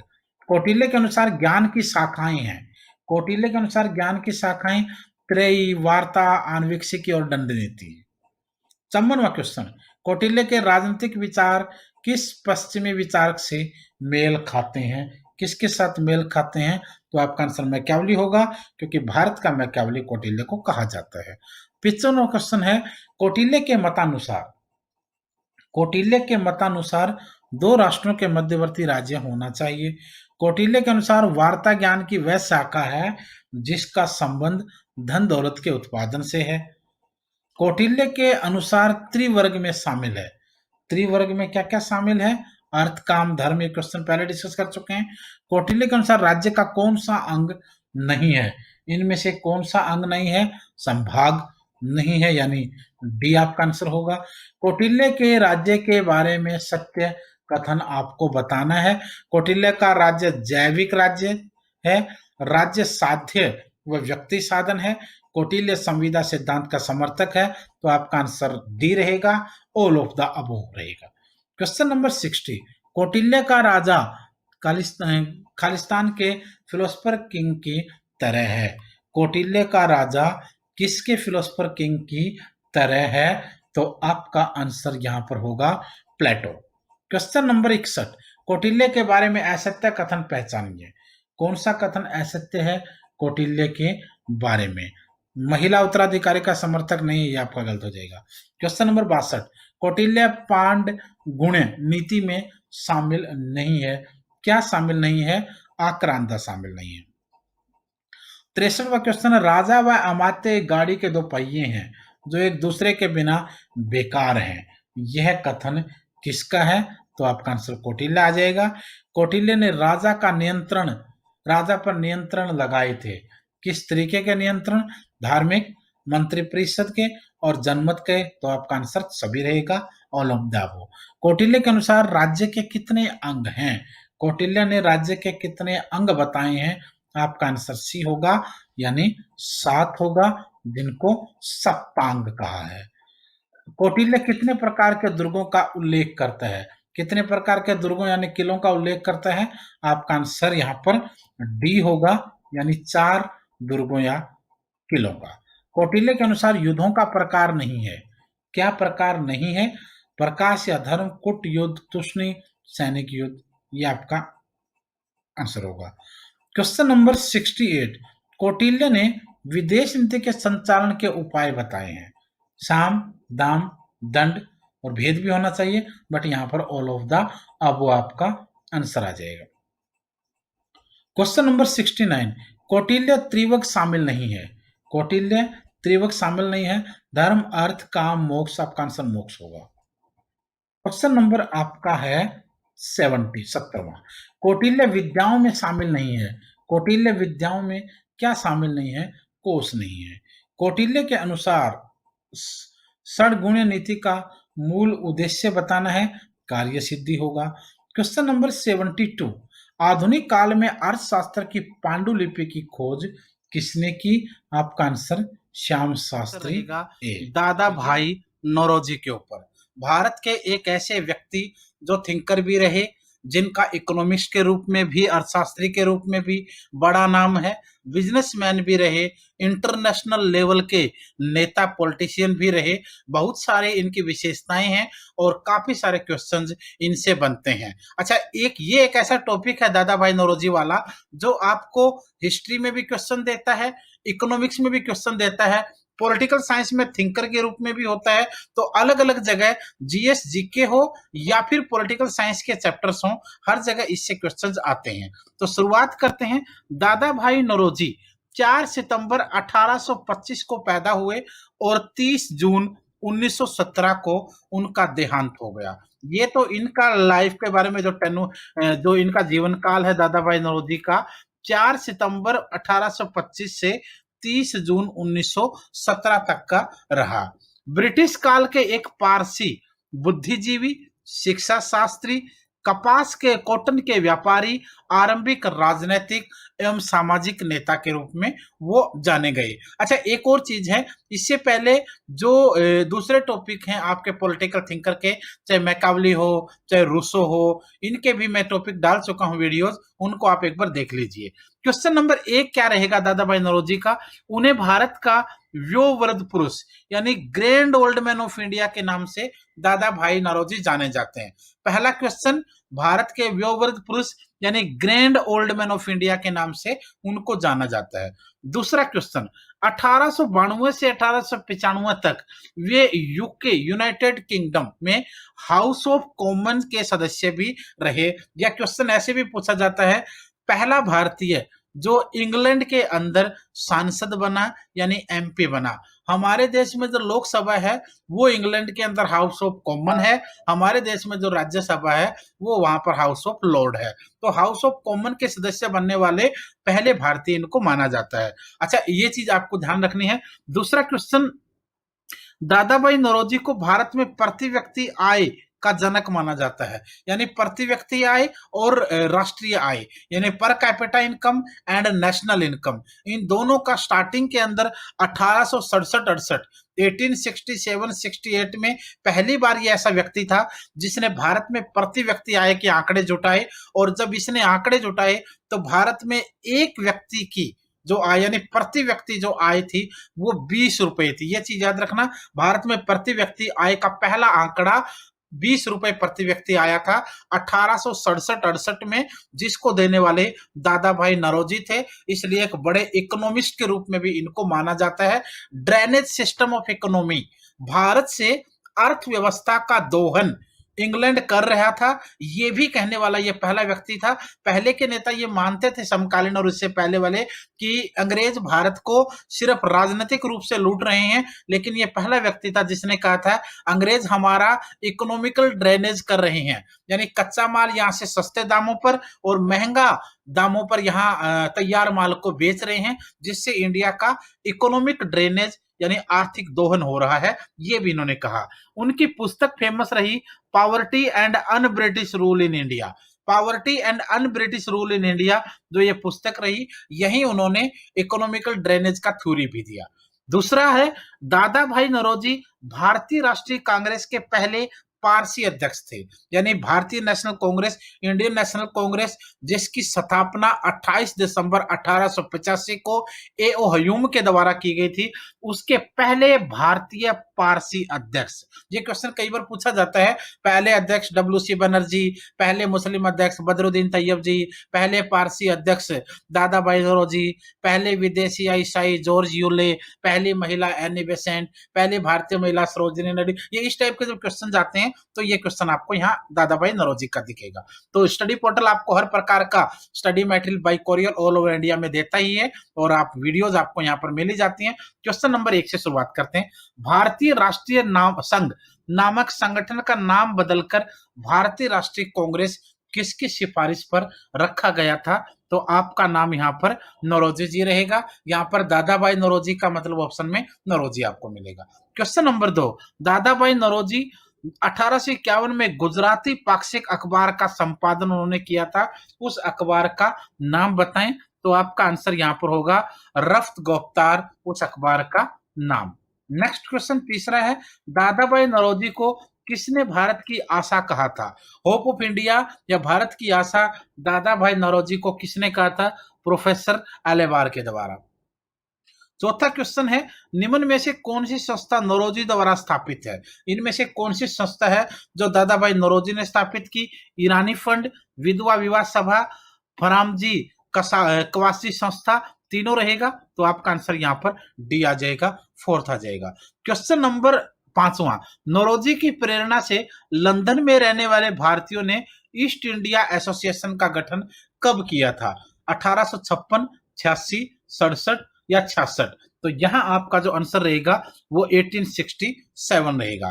नेक्स्ट क्वेश्चन छठा है, दादा भाई नौरोजी ने बॉम्बे एसोसिएशन की स्थापना, ये क्वेश्चन ऐसे भी आता है, बॉम्बे एसोसिएशन की स्थापना किसने की? तो दादा भाई नौरोजी आंसर रहेगा। डेट अगर पूछे दादा भाई नौरोजी ने बॉम्बे एसोसिएशन की स्थापना कब की थी, तो फिर आपका आंसर यहाँ पर 1853 आ जाएगा, 1853 आएगा।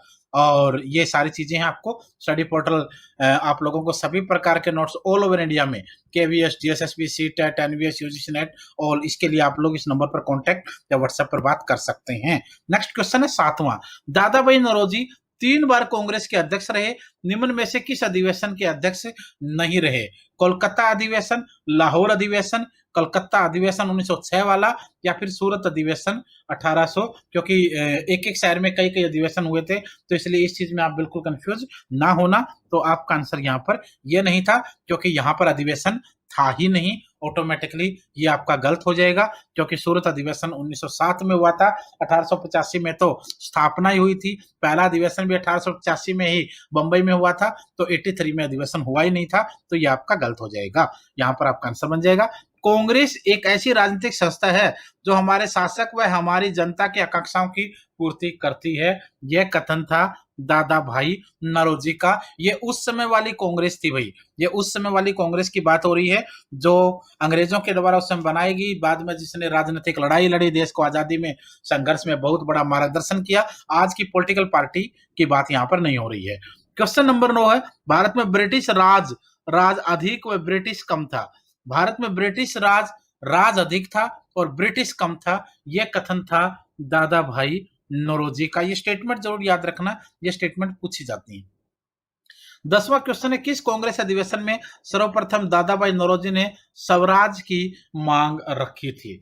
पहली बार स्वराज की मांग जो है वो कलकत्ता अधिवेशन में 1906 में दादा भाई नौरोजी ने यहां रखी थी। 11वां क्वेश्चन है, the poverty and un British rule in India नामक पुस्तक की रचना दादा भाई नौरोजी के द्वारा कब की गई थी? तो यहाँ जो आपका आंसर, आप इसको थोड़ा सा एक बार ध्यान से देखते रहना, इस टाइप के क्वेश्चंस को आपको देखना पड़ेगा, क्योंकि देखो अगर आप ढंग से देखेंगे तो ऑप्शन इसमें कौन सा आ सकता है, 1900, 1901, 1910 ये इनमें आ सकते थे, तो आपका आंसर यहाँ पर सी होगा, 1901 होगा। 12वां क्वेश्चन, नौरोजी द्वारा कुल कितने कांग्रेस अधिवेशन की अध्यक्षता की गई थी? तो फिर आपका आंसर यहाँ पर 3 आ जाएगा, 3 बार। नेक्स्ट क्वेश्चन है 13वां, नौरोजी द्वारा ने 1851 में कौन सी गुजराती समाचार पत्र संपादन किया था? तो आपका आंसर वही क्वेश्चन पहले भी हो सकता है, राष्ट्रगोप्तार आपका आंसर होगा। दादा भाई नौरोजी ने किस अधिवेशन स्वराज की मांग की थी? तो ये क्वेश्चन आपको डेट वाइज पूछे तो मैंने आपको बताया, बट यहाँ पर अगर आपको सिर्फ नाम बताया जाए तो कलकत्ता रहेगा। ब्रिटिश संसद के प्रथम सदन के लिए चुने जाने वाले पहले भारतीय दादा भाई नौरोजी जी। ये वो तमाम क्वेश्चन थे जो इनसे पूछे जाते हैं। कुछ और क्वेश्चंस भी आपको समय समय पर साझा कर दिए जाएंगे। तो यहाँ पर मैंने कोशिश की है काफी सारी चीजें इससे डिस्कस करने की। बाकी जिन बच्चों को ब्रॉडकास्ट के थ्रू मैसेज आता है नोट्स वगैरह का, जैसे कल मैकावली का पीडीएफ आप लोगों को भेजा गया, जो खास करके पॉलिटिकल साइंस वाले बच्चे हैं, उन लोगों को समय समय पर ये चीजें हम कोशिश करेंगे बाकी सब्जेक्टों की तरह आपको मिलते रहे। जो ब्रॉडकास्ट में आपको पीडीएफ या मैसेज जाता है, वीडियो जाती है, वो एक बच्चे को पर्सनली नहीं जाती है, वो सभी बच्चों को ब्रॉडकास्ट में एक ही बार जाती है। तो इसलिए किसी को पर्सनल बिल्कुल नहीं जा रहा, कहीं कोई सोचे कि यार हमारे पास आ गया, ये हमारे काम का नहीं है। तो ये सभी बच्चों को इकट्ठा है। कोई ऐसा बच्चा हो जो पॉलिटिकल साइंस के ब्रॉडकास्ट में ऐड हो गया हो और वो किसी और सब्जेक्ट का हो, तो वो मैसेज छोड़ सकता है, उसको उस लिस्ट से ब्रॉडकास्ट ग्रुप से हटा दिया जाएगा। तो आज की वीडियो में इतना ही, कल फिर मिलेंगे।